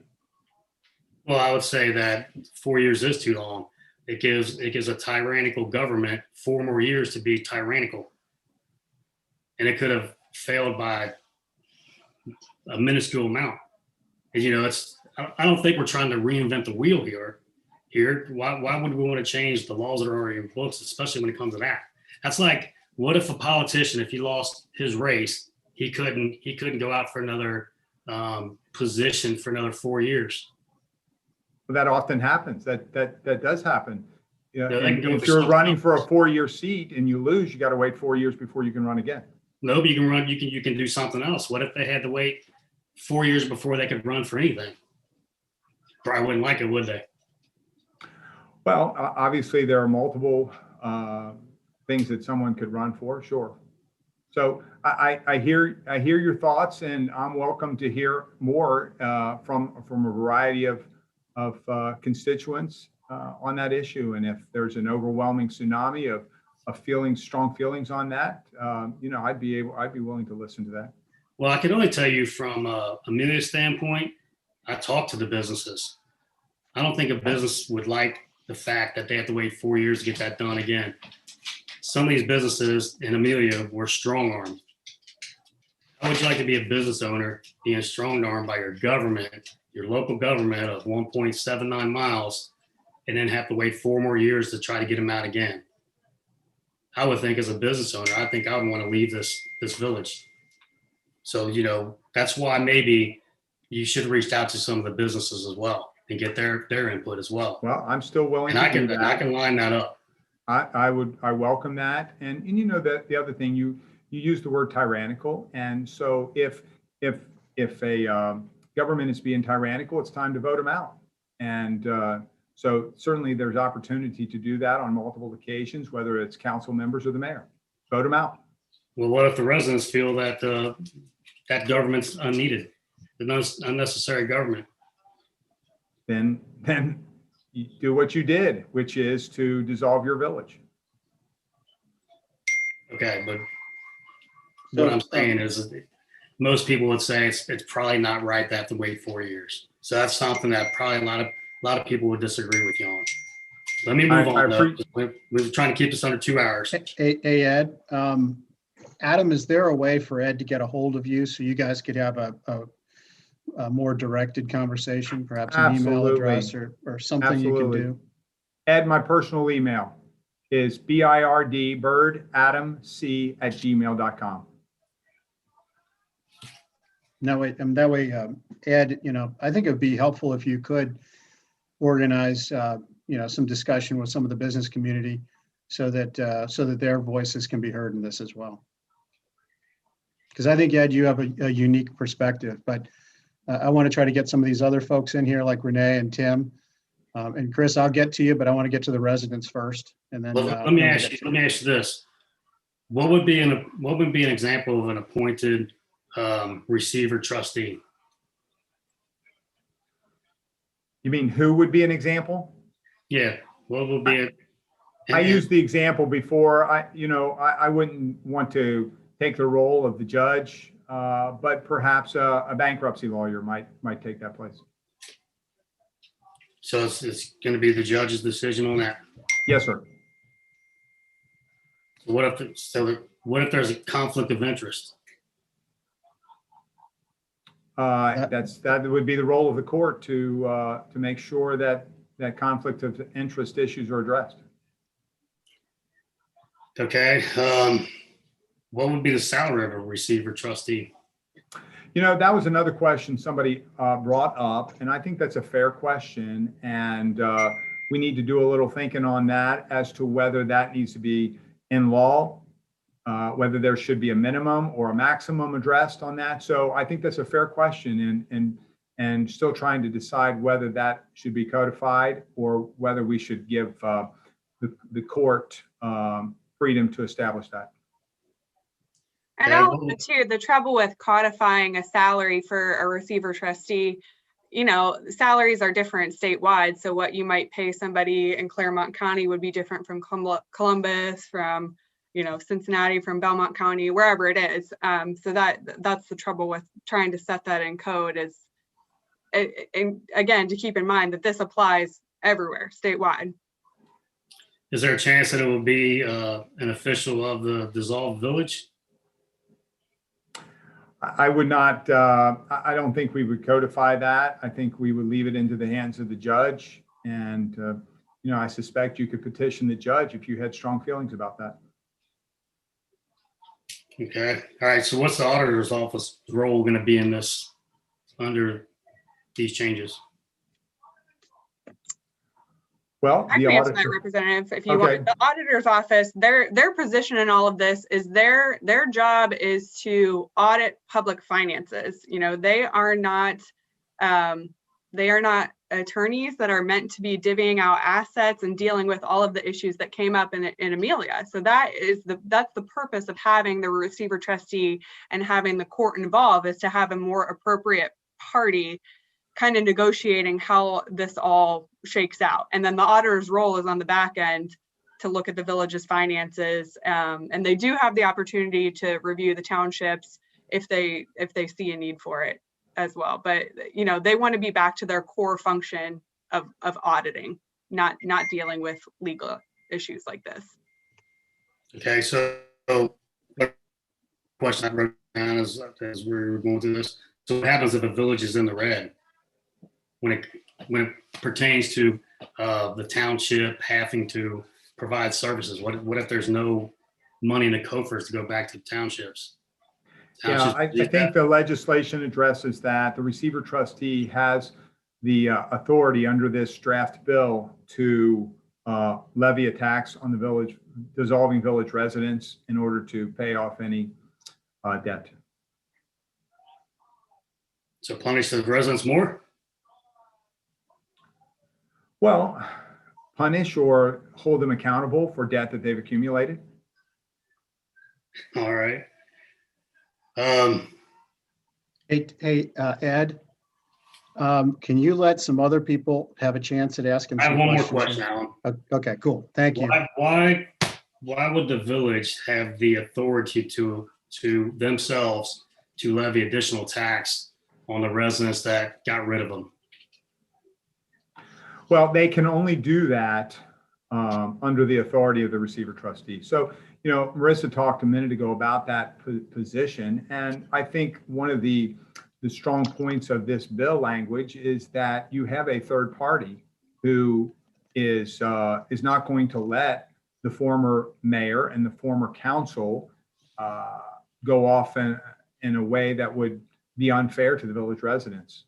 And if in some wild event of circumstances that they would do that, I certainly would think that people would petition the court to intervene. Okay. Thanks, Ed. I mean, you can come back in a bit. I just want to make sure everybody gets a chance. Okay, Renee, I'm going to let you go next because you were next in line. Chris, I'll get to you, but I want to get to the residents first, okay? Renee, I think you're live. All right. Adam, you and I have had discussions. Marissa, I would really like to sit down and talk to you. I think we're missing the point here. I think all of this that you've mentioned and that's been in here does nothing to help the residents. Everything, and to Ed's point, if there's no money to pay for that village to get out of business, the residents are going to be hurt. The residents, and I can only deal with Amelia. And what we have learned from this fiasco is to put blame, one, where blame is on the auditor's office. I didn't see anything in there about what the auditor did and how they took control of this situation and made it more complicated than it needed to be. The other thing is, my question to you is this going to be legislative, and is it going to be new ORC rules? Because 3 ORCs applied to this village dissolving. And one of them had nothing in there at all to do with the village, but was stated in the judge who was given paperwork to decide who ran this village. And he did not go by the law and did not go by the ORCs. That's a problem. And you can answer that if you want, because it's going to pertain to the next issues that I have.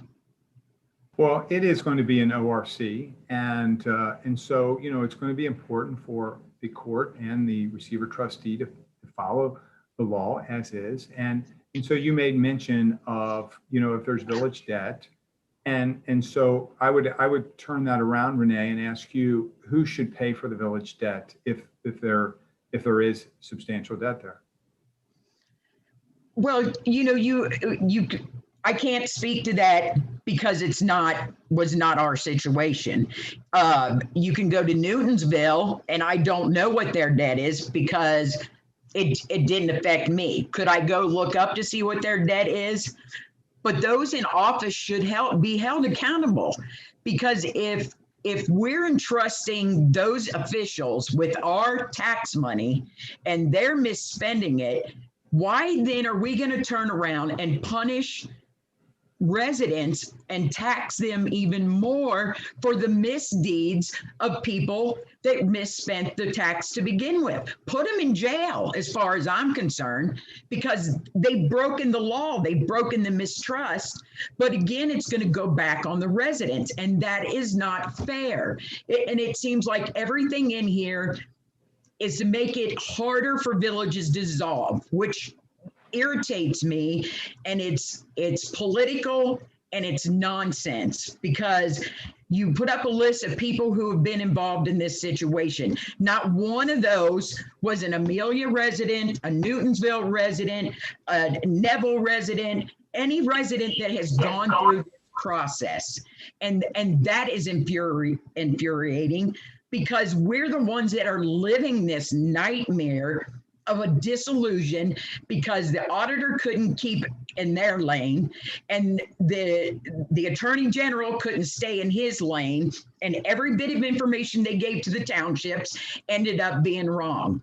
And then what happens? I get sued, Tim gets sued, Don gets sued. So we can't take our rightful place. And you're taking that away from voters too, by not allowing them to vote for somebody they can't stand, that's misguided, money spending imbeciles that are running this village. And then they get $40,000 a year and a year's worth of pay for doing absolutely nothing. I'm enraged with this. It just makes no sense to me why politicians don't listen to residents and don't do what's right for them. It's all about what makes it harder. The law was just changed in 2016 for the ORC to make it 30% of registered voters. If you're a registered voter and you don't do your right to civically vote, then that's on you. That's on you. It should be by those who vote, because apparently they're the ones that care. And the problem with that too, Adam, is this village gave us a 24-hour notice to change the change an ordinance so we couldn't dissolve the village. And tell me how in the middle of a day at noon, when we were notified, I'm supposed to get 360 signatures in 4 hours, but we got 147, which is all we needed. This is Renee, I hear your frustration, and so you've lived this personally, and you know, I am very sympathetic, and so, but you're very frustrated, and what I would say to you is it's your situation shows how important it is to vote, and to vote for your mayor, to vote for your council, to vote in these situations, so that you don't get to this extreme position that your village ended up getting to. And so I think that multiple times of residents not going to the poll and not expressing their displeasure led to what became a very frustrating situation for everyone involved. But the fact of the matter is, they did come out and vote for the dissolve, and they came out and voted for newer people to come in. But now we're going to turn around and tell them how important it is to vote. But when we won, it's not that important. So it's two conflicting ideas there. Regardless of how you put it, that's two conflicting things. You can vote, but if you vote at this time, I'm sorry, your vote doesn't count. So it needs to be changed. The other thing is, with this, we didn't go by the ORCs for the dissolution. Why? Because Amelia is a charter government. What are you going to do about charters? Because all they got to do to change your ORC is to put it in the charter, which is exactly what we did. So your ORC changes are going to be nothing if people are smart enough to go and change and put that on the ballot, which is exactly what we did. And the other problem with, and it may have changed the complete turnaround of this vote, is if the auditor would have known what he was talking about when he met with the residents. That was a fiasco, and nothing Dave Thompson said came to fruition. Nothing he said at the informational meeting before the vote came to fruition. That's the state's issue, not a Wake Up Amelia issue, not a Free Amelia issue. That is a state issue, and that needs to be addressed as well. And so my other question is, if you go with this, Amelia still has council meetings, but we're not allowed to talk. We're not allowed to say anything. Is that going to be part of this, that they're still open meetings and they have to allow the public? Because you're telling us that we still belong to the village. But if there's no village, then we don't belong to the townships, and we're right back to where we are right now. The goal of this legislation is to dissolve the village and to be responsive to the will of the voters, and to do it quickly, and to dissolve the village quickly, to change the assets into the hands of the township, and to respond to the will of the voters, and to do that very quickly. And that's the goal of this legislation. And I'd be willing, Renee, to meet with you again personally to discuss this and to go over it line by line and address each one of your concerns. And you know, I just, before this goes in front of and gets voted on, this really needs, it needs some real fine tuning. I mean, there's some of it I agree with, and there's a lot that I don't agree with. And if, you know, and like I said before, I mean, I'm so irritated that if you don't listen to us, it's going to come back and bite the political butt, if you so to speak. I don't want this to be political. I want it to be about the residents and what we've gone through. We have overpaid by almost $3 million. So what happens to that money? You asked me a question, what happens if they can't pay? What happens to the money that we overpaid? We don't get that. That's addressed in the legislation, and any money that's overpaid would then go to the township in which you reside, and that township has to spend that money on the area in their township that was the former village. Well, in theory, Renee, in theory, if we put timeframes in it, you wouldn't have necessarily the overlap. And you got to the point, I mean, the point when you were talking earlier, you mentioned the lawsuits. I mean, if we'd been given adequate direction from the very beginning, we wouldn't have had those legal issues that drew this out for what, another 6 months longer than it should have. So, to some degree, if we're able to, if there's some provision in there to say this happens in 60 days, this happens in 90 days, and we can move through this quickly. I mean, Renee is right. There's a lot to this. Renee and Ed both really got into this. And Nick's point should be well taken as well, where he commented that, you do have the political component of this. There's going to be bad will. And so I worry about keeping the council in place, that approach, and to keep them on board. In many cases, they were the ones who caused the problem and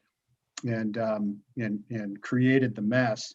But I do also see a fiscal vortex that is created by the dissolve across the board.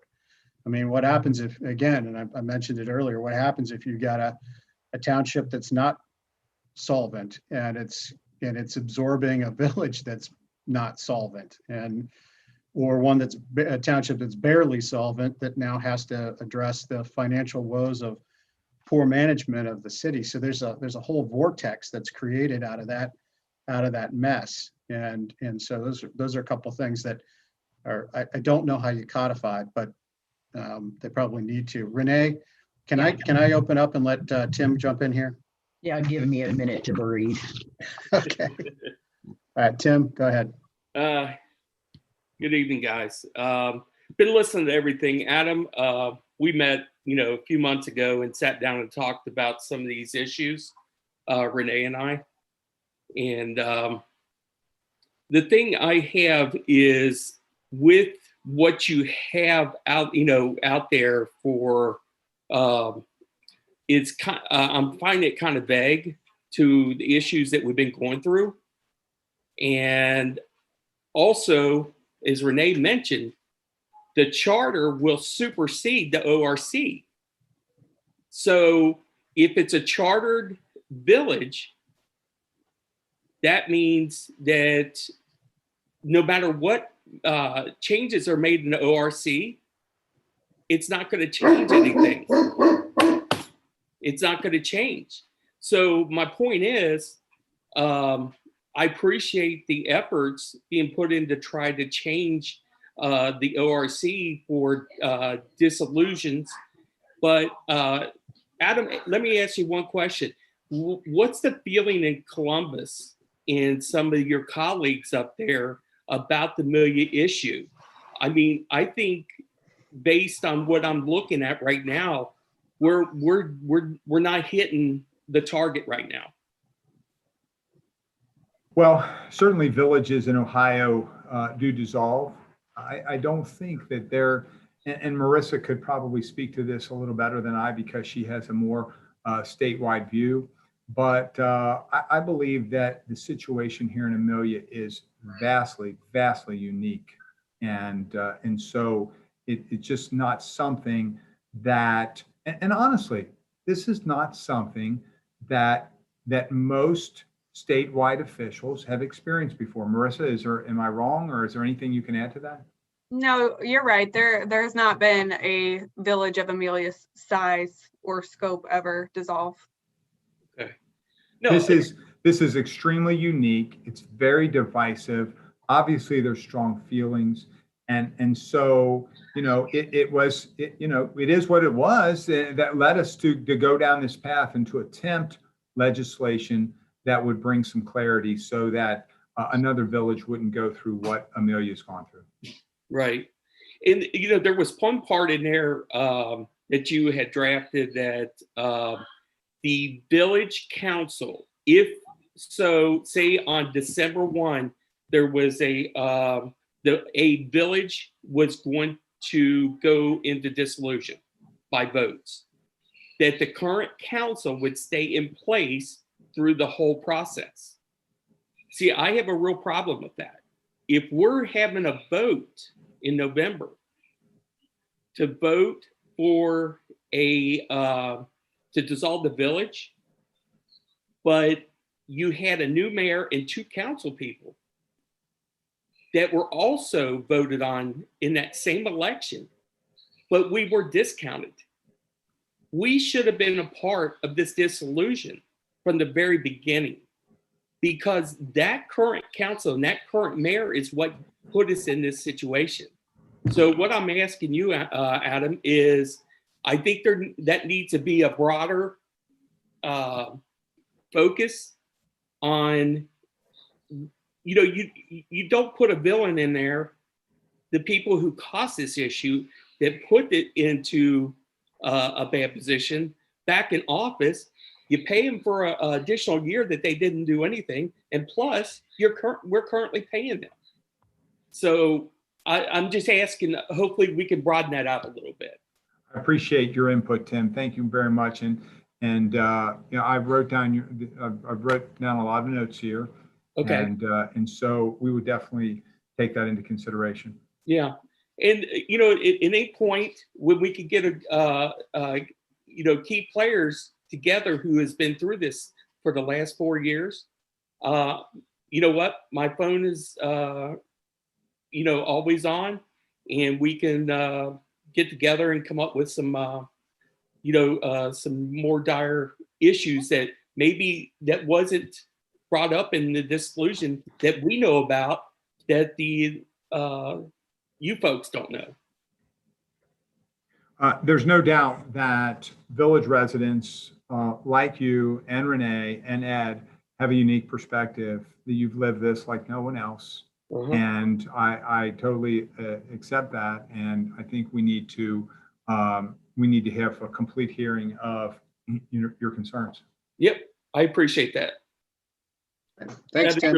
And to those raising the questions about the charter village, I mean, we can take a look into that. I don't know 100% how that would impact, what we're putting in the ORC, but we can certainly look into how that would play into the situation. I wrote that down as well. Okay, so Tim, I'm going to jump over to iPhone Jeff. All right, there you go. iPhone Jeff, you're on. This is iPhone Jeff, the police chief. Wait, did we do something wrong? Do we need to keep it down?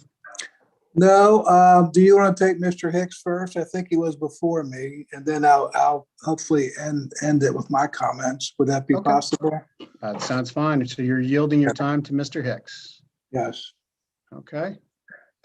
Chris, I'm trying to unmute you right now. You should. Nope. You're live, Chris. Go ahead. All right. Thank you, guys. So, Adam, just a couple quick. I just have a few quick things, very pointed. Could you please share a copy of version 4 of this legislation with your constituents? Yes, sir. How can we get that? How can those? I'm not one of your constituents, but how can they get that actual draft? Yes. Hopefully we can get that email tomorrow. Okay. I would like to give that to those who have put in a public records request. I've turned the public records request over Which I'm one of them. to council. And so we should be able to get that to those who put in that public request. And besides that, we definitely want to get it to, our electeds. Okay, I get it. So let me, just for sake of people's time, so the answer is yes.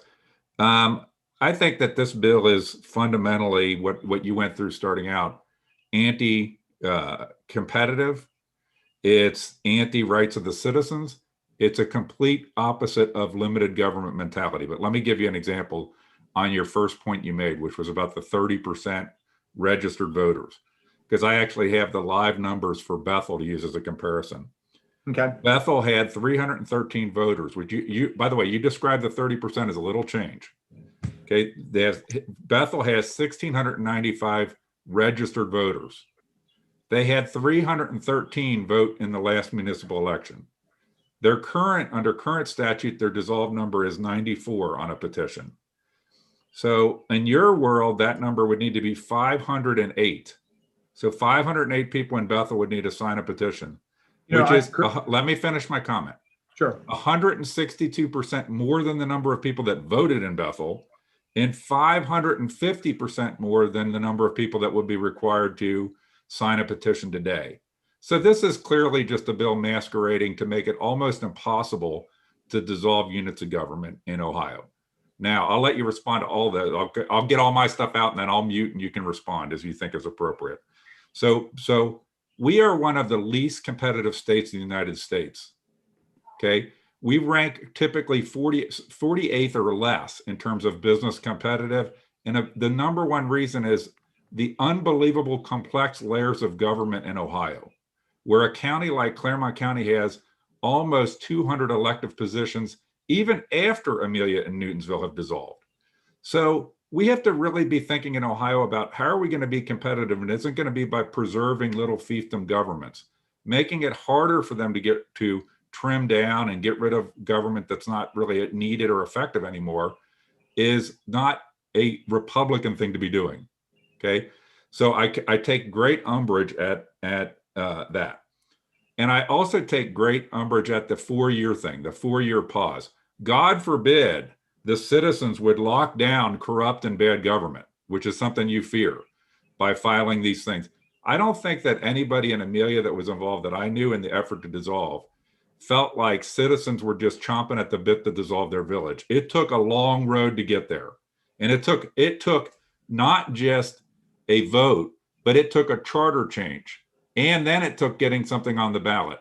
And by the way, Mr. Byrd, remember the numbers that we're talking about that I used for Bethel as an example of taking the number required from 94 to 508, which would be 162% of the people who voted in the last election.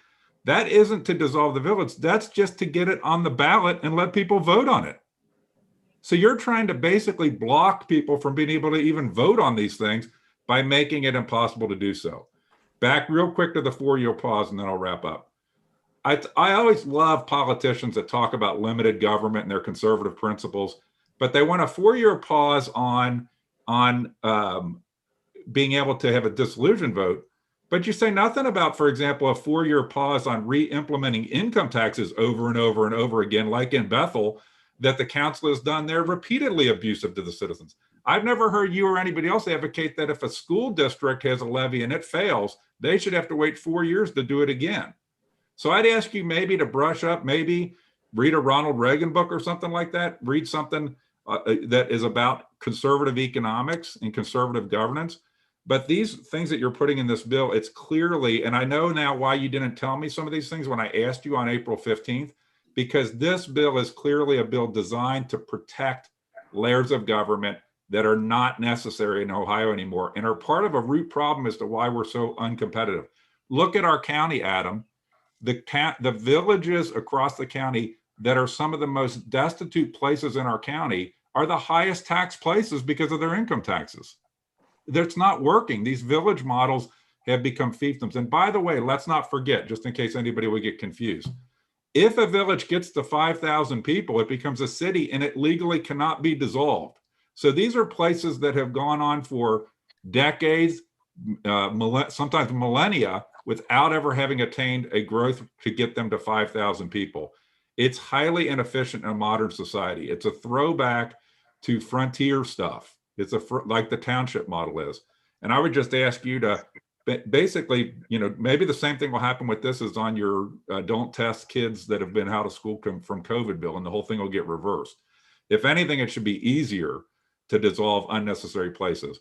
But the notion that you're going to make it pretty much damn near impossible for citizens to even vote on it says a lot about what your real political views are about limited government.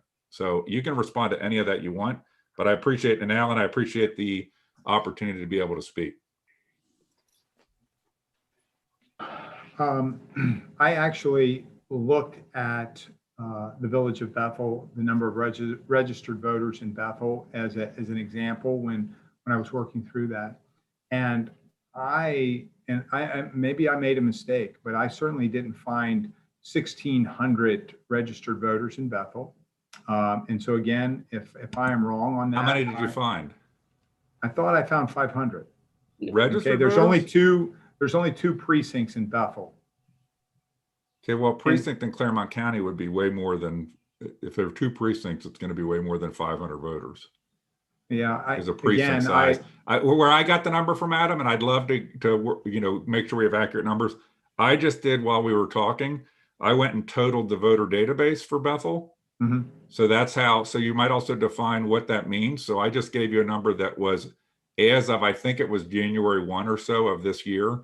How many voters showed in the voter database for the village of Bethel when it was 1,695? Perhaps that's not the basis for the calculation. But I bet you the numbers when you would do the calculations, it's going to be your 30% of registered voters is some astronomical percentage change. I don't think that's going to go from 550% of the current requirement down to 110% of that requirement. It's a very significant change you're trying to push through under the guise of of even saying yourself it's some little minimal change. Well, I said a minimal change because that's what it looked like to me. And perhaps I made a mistake in the number of village residents in Bethel when I ran that for myself. And so I'm definitely willing to go back and look at that. If the number of residents and the number of votes that you just elaborated on is true, then I agree with your point of view. And I agree that it would make it near impossible for that to ever make it onto the ballot. So I'm definitely willing to relook at that. So just as that might be helpful, Adam, the number of, according to the census and the census data adjusted for 2019, the village of Bethel had 2783 population. So I think my number 1695 is probably a pretty good number on how many registered voters there might be in Bethel. Well, see, I didn't go to census data. I went to the Board of Elections, and maybe that was a mistake of mine, but I went to the Board of Elections to see how many registered voters were in the two precincts of Bethel. Well, I went to the voter database and actually totaled the numbers myself. So all I'm trying to point out is that if the entire population, according to the census, is 2783, it's probably within the ballpark that the number of registered voters in like a 15, 16, 1700 kind of count. Okay. Well, here's what I will do, and I will commit to is I'll get a hold of the Board of Elections and see if they can help me with the exact number of registered voters in multiple villages here in Claremont County and compare that to the number that voted in the last municipal election and do the math and see if that is significant. And when I had done this previously, the math, I may have made a mistake, but I didn't see it as a significant thing, and perhaps I had the wrong number. So I will commit to taking a relook at that, and I may be wrong. And again, this is why we have meetings like this so that we can get feedback. And I'm happy to hear your thoughts on this. Chris, and what about the 4-year pause thing? And why don't we then have a 4-year pause if we're going to do that on income taxes being put back in place or school levies being able to be put back on the ballot? If we're going to keep citizens from being able to hold their government accountable, why don't we have government be held accountable for not constantly trying to get citizens paying more taxes through ballot initiatives and income taxes? That's a fair philosophical question, and I would say that from my perspective, I don't think it's from your perspective. Your first choice is to reelect a mayor and reelect a council that are going to lead your village in a way that you see fit. And I don't think striking down your village is the first option. And I think that you and I are probably going to disagree on that. But the moment you sign, get that petition turned in, it locks down the village's ability to do business, and that could be constantly done and lock down a village. But just to clarify here, I don't think anybody thinks the first option when you got a grievance in your village is to dissolve your village. And I think it's completely insensitive to what's gone on in some of the villages in Claremont County for you to act like there was some knee jerk to dissolve your village. It just shows that there's a fundamental bias you have towards preservation of government. And I'm convinced all politicians, whether you're Republicans or Democrats, taxing more, never rolling anything back, never limiting the size and scope of government. I heard somebody say everybody on this call that does not work in government has been through things like downsizings, restructurings, less personnel needed because of modernization and technology, except for government. Government is the only entity in the United States that continually just grows, just taxes more. None of these things cause it to become any more efficient. And instead of looking at this like a fiefdom or that community is based on some government thing, that maybe you had to look at it, what would make Ohio more competitive? And the problem with Ohio right now is all these layers of government we have, all these little villages, all these little tax things makes it extremely hard to do business in Ohio. It's why we're losing congressional seats, why we're growing at a much lower rate than other states, because people don't want to come here. So I would just encourage you to start thinking about how you go to, for example, the Buckeye Institute. Have you talked to the Buckeye Institute? They've done research papers on the inefficiency of Ohio because of village government. Have you engaged them at all? That's a conservative think tank in Columbus. No, but I'm willing to. Okay. Well, I'd encourage you to actually, get on the path of how can we make Ohio more competitive. I know it may be politically challenging because you got a bunch of, frankly, a lot of times yahoo mayors and council members that want to just preserve their little fiefdoms. But if we don't address competitiveness in Ohio, and if we don't have state reps that are going to address competitiveness in Ohio, it's going to be a bleak future for our kids. The reality is our kids aren't going to live in Ohio. They're going to go to other places because we never figured out, people of your and my generation, never figured out and had the realization that it's not about some fiefdom village. It's about having an economy and a county and a state where it's a good place for people to live. And that's not because of little fiefdom governments. Okay, Well, Chris. if I could just respond real quickly to that. And the economy of Claremont County is doing very well. And the Claremont County Chamber of Commerce's economic forecast report shows that it's expected to grow. And certainly it's an important priority of myself and my Republican colleagues in Columbus that we be a business-friendly state and that we be welcoming to business. So, well, just as a last point, because I know people are going to give me the hook, is that remember there was a time when Butler County and Claremont County were basically the same size. Claremont County today is 20 to 30 years behind Butler County in economic development. So before we all clap and tell how great we're doing, we might want to look at how our region has evolved and how our growth has been stunted compared to Butler County and to a lesser degree, but similar Warren County. Okay, thank you, Chris. Thank you, Alan. We're going to jump back in. We got some more residents that want to talk. Renee, I'm sorry, Chief, but you're not a resident, dude. So we're going to go back to Renee and then back to Ed. Man, that's cold. Dang, Jeff, I'm sorry, man. That was him, not me. I'm just saying, don't be having police officers chase me and stuff. It wasn't me. You know what the sad thing is? You guys have had your piece already. And then I said, let Mr. Hicks go. And I'm just sitting here like I'm on the back burner here. Would you like me to yield my time to you, Jeff? No, go right ahead. Go right ahead. You know where you rate now, Jeff, if that's any consolation. Yes, I do. Thank you. I wanted to go back to Alan's point that he made that now that I've calmed down a little bit, when I was doing a lot of my research, and it's something that I went outside of Ohio to look at how other entities did dissolutions, and in New York there is a set plan. So within so many days, and I have a little bit of it here because I couldn't find the original one that I found.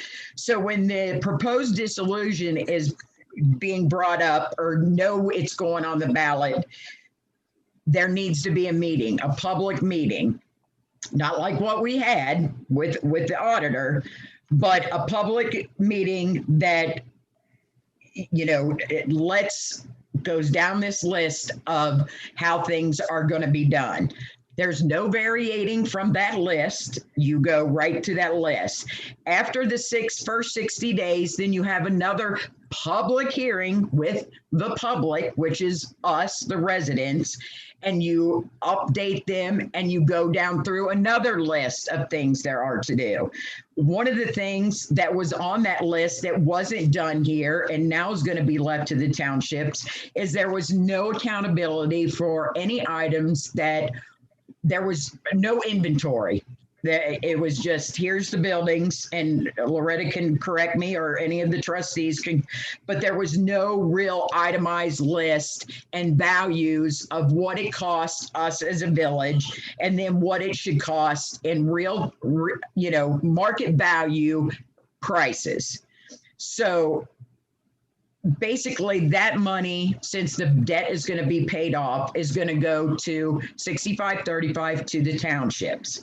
But if it's done prior to all of that, that gets included into the amount of monies that are going to go, and it goes to pay off the debt. So those are things, Adam, when you ask me what can be done, I don't know what the exact amount of land that we had, but 6 months prior to the dissolution, we bought a $90,000 worth of property. And that goes back to the CIC, because if the township does the CIC and sells that property for $120,000, that's pure profit for the township, but that's no profit or no amount that came off of our debt. Our debt, once that, and a calculation should be made as to when the debt is paid off. Because if there's almost $3 million, that debt was paid off a long time ago. Yet the residents were still paying the income tax. And again, that's a problem. This should be again, I'm going to stress that this should be something that helps the residents, not hinders us.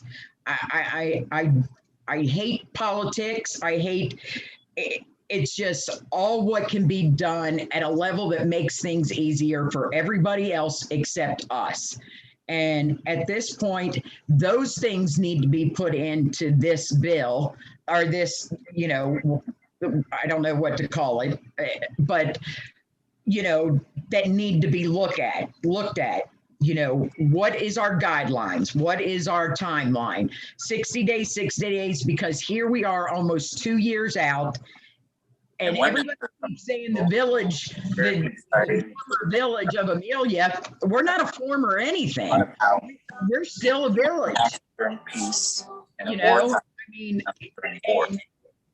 It's so, I hope that you all will not rush this through and continue to talk to residents. And I would suggest that if Gene Schmidt's part of this, and that you have a public hearing.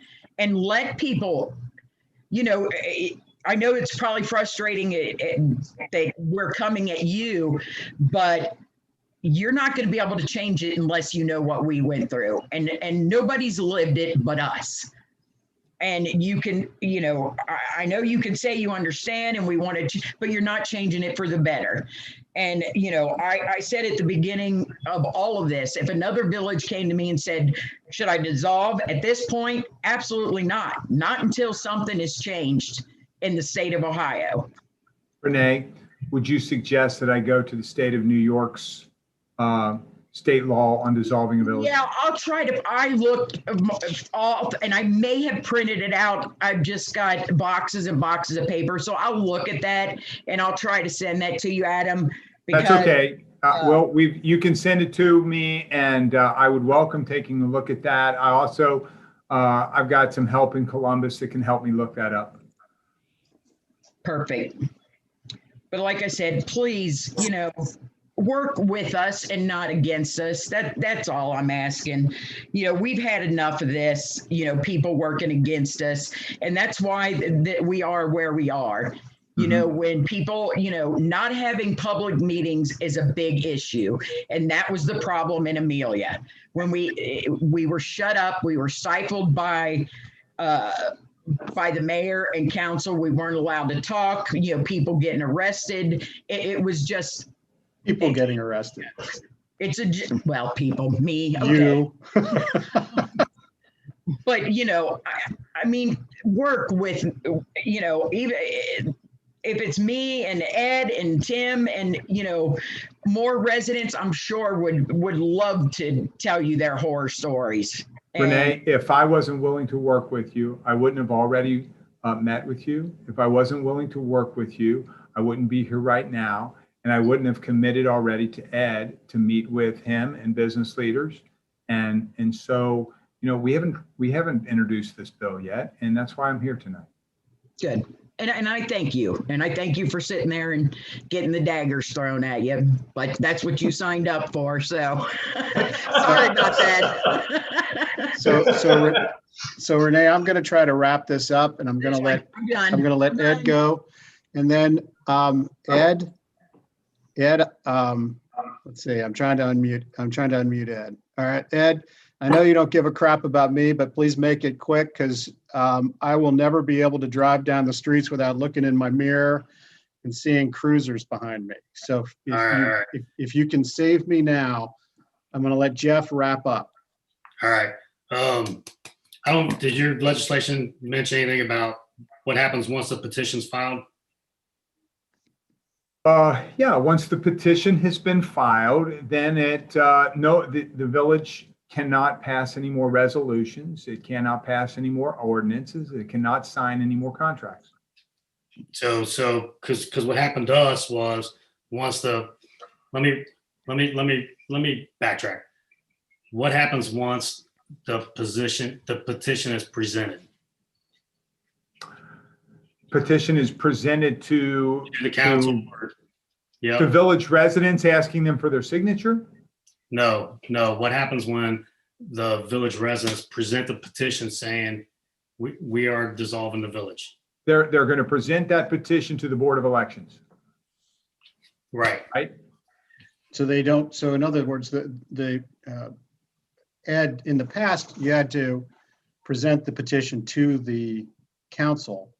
Then council would, through the clerk, look through the petitions, make sure they're semi-valid, and then send it to the Board of Elections. So I think, Ed, that's what you're getting at. After like 30 days. Right. And because what happened in our case was when the petition was presented, they turned around and had a special meeting where they passed by emergency ordinance that all the village employees got a year's severance. That seems drastic and extreme. That would not be allowed under this draft bill, Ed. But Ed, I'm not sure that it would change anything, because these guys passed that particular ordinance in the face of what you were doing. So they did it prior to you filing, because they knew you were coming. Well, if I remember right, I presented the petition and then they have 30 days to look at it, and then they actually take it to the Board of Elections. You're correct. Yeah, so they turned around and they passed this emergency ordinance where all the employees got a year's severance. There's not a single business in this freaking world that is going to give their employees a year's severance if there's a chance that they're going to go out of business. None that I know of. But And anyway, let me write this down, and I think that's an important issue that that can't happen, that shouldn't happen. And and to move on to the next point.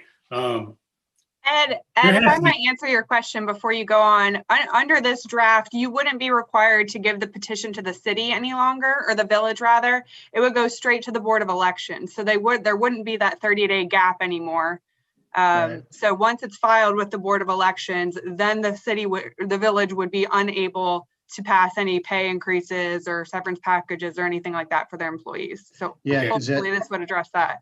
All right, thanks for answering that. You remember in that 30-day window, that's when they did a lot of monkey business. Right. A lot of emergency meetings because they knew they were sitting on your petitions. Yeah, this goes straight to the Board of Elections now. Okay, and to Renee's point, there has to be some kind of timelines. We can sit there and look at the situation we're in today, and I can tell you that solicitor is dragging this out because she's a lawyer. She's going to drag this out as long as possible, and there's no timelines. There has to be timelines. There has to be firm timelines if you're going to do anything like this. Agreed. And then Chris brought up a good point too. So in our particular situation, we had, if the dissolve wouldn't have worked when it did, we had one more shot to get a dissolve before we turned into a city where we couldn't. So under these new rules, we wouldn't have another shot. So we would have became a city, so we wouldn't even have had another chance to dissolve. So, and I'm not trying to bash you when I say this. You're an outsider. When this was all going on, you had your own political aspirations. You had other things going on. So you're looking at this from the outside, and if someone looking at it from the outside, I wouldn't make it harder on the residents. I would make it easier on the residents. And the first 2 points that you brought up makes it harder on the residents. This you say vote him out and all this stuff. Well, for one thing, once there's a mayor in there, he's the incumbent. It's hard to get an incumbent out. And another thing you don't know is over 11 years, and this was even before that mayor, 11 years of ordinances and resolutions, they were passed by over 90% by emergency. That's telling right there, isn't it? That's wrong. That's the great thing about townships. We can't do emergencies. We have to read it. I think that's what you need to look at a little bit though. Is like people are trying to change the barrel. They're not trying to change the apples. The apples keep rotating in and out of the bad barrel. So when you vote to dissolve a village, you vote to change the barrel. That's a little bit different of a concept. You're looking to fundamentally change the process at which is yielding these bad results time and time again. And I think that's where some of those people are coming from. It's not a just one-off knee-jerk, we don't like the mayor. It's this process, this system keeps producing these bad results. We want to get rid of it. And I'm not saying I don't have a dog in the fight necessarily for my position as a trustee. I'm just saying that's the perception. So in other words, Nick, well, first of all, have you been sitting on that barrel thing all night? That's a great line. I have not. I don't know it. And second of all, I think there's a document that's somewhere that says when in the course of human events and certain level of usurpations that we can't turn our back on anymore. And that's what happened in Amelia. We need to be mindful of that. But I need to get to iPhone Jeff before I'm going to be, sorry about in a that, parking Chief lot. Buckman. So I'm going to jump to iPhone Jeff. Where's iPhone Jeff? iPhone Jeff is right here, and I think it clearly states. Hold on. You have to be memorable because you're the last of the night, my friend. So make this profound, buddy. Well, my profoundness is nice guys finish last, and I'm last here. So I would just say to Representative Byrd that please get with me if Amelia is the poster child of villages dissolving, get with me and I can probably get with Sheriff Leahy and we can tell you some of the pitfalls and issues that we have encountered, which are huge for the next village that dissolves in the township or the county that absorbs them. So there's a lot of things that you are probably not aware of that take up a lot of our time, and that maybe can alleviate for the next time that this happens. And the only second point I have, because we're at 2 hours and 43 minutes, is a question for Marissa. When you guys were discussing this issue with Representative Byrd, you said something about to build back safety services. And Marissa, how would you build back safety services as a township to build back that village? So for the township, for whatever increase the services would be to service those village residents, you'd keep track of that, and it would be a monthly bill that goes to the receiver trustee, and he would pay that out of the taxes that are being collected for the village. So when you say keep track of that, like keep track of how much time you spend in the additional village or radio runs, or how would you encompass what that includes? It's not prescriptive in the bill. Happy to look at how that would work practically if it was time, or you look at your increase in budget overall, and see how that's affecting it. Happy to look at how that would work practically. Okay, so Trustee Freeman, it's not profound, but it's just issues that I'm still dealing with, and we're all dealing with after a year and over a half of the dissolvement. So I again ask you to reach out to me, Representative Byrd and Marissa, or whoever isn't part of this change, for some input from the township side. Okay. And that's it. So thank you. Thank you, Jeff. I think that I was phone Jeff. profound. You have my email. Please email me. Yes, we have worked on many a safety plan together, and I know that's old school, but I know where you live. I know how to track you down, and I can find you. Okay. When he says that to me, the hairs on the back of my neck go up. It makes me nervous. Sounds good. All right. Thank you. All right. Well, that should wrap it up. The public comment portion of our meeting tonight. I do want to thank Representative Byrd for taking the time and sitting down with us and going over this important piece of legislation. And I really thank Marissa for being here as well, and everybody that made comment. So with that, Nick or Pete, do you have anything you'd like to add before we start to wrap up here? Oh, Pete's muted. Hold on. Uh-oh. I don't know how that happened. Pete, Well, you got to mute. He's back. No, I'm back. No, I didn't have anything to add. I just wanted to be able to second a motion or make one. Okay, well, we're not ready to do that. I want to let Representative Byrd have the final word here. I don't have anything to add. It's been good to be with you guys tonight. I've wrote a lot of notes down and look forward to meeting with village residents to hear more about their personal stories in an effort to make this as good a bill as we can. Sounds great. Thank you. Marissa, anything you want to add? I know I said I was giving the representative the final word, but Marissa?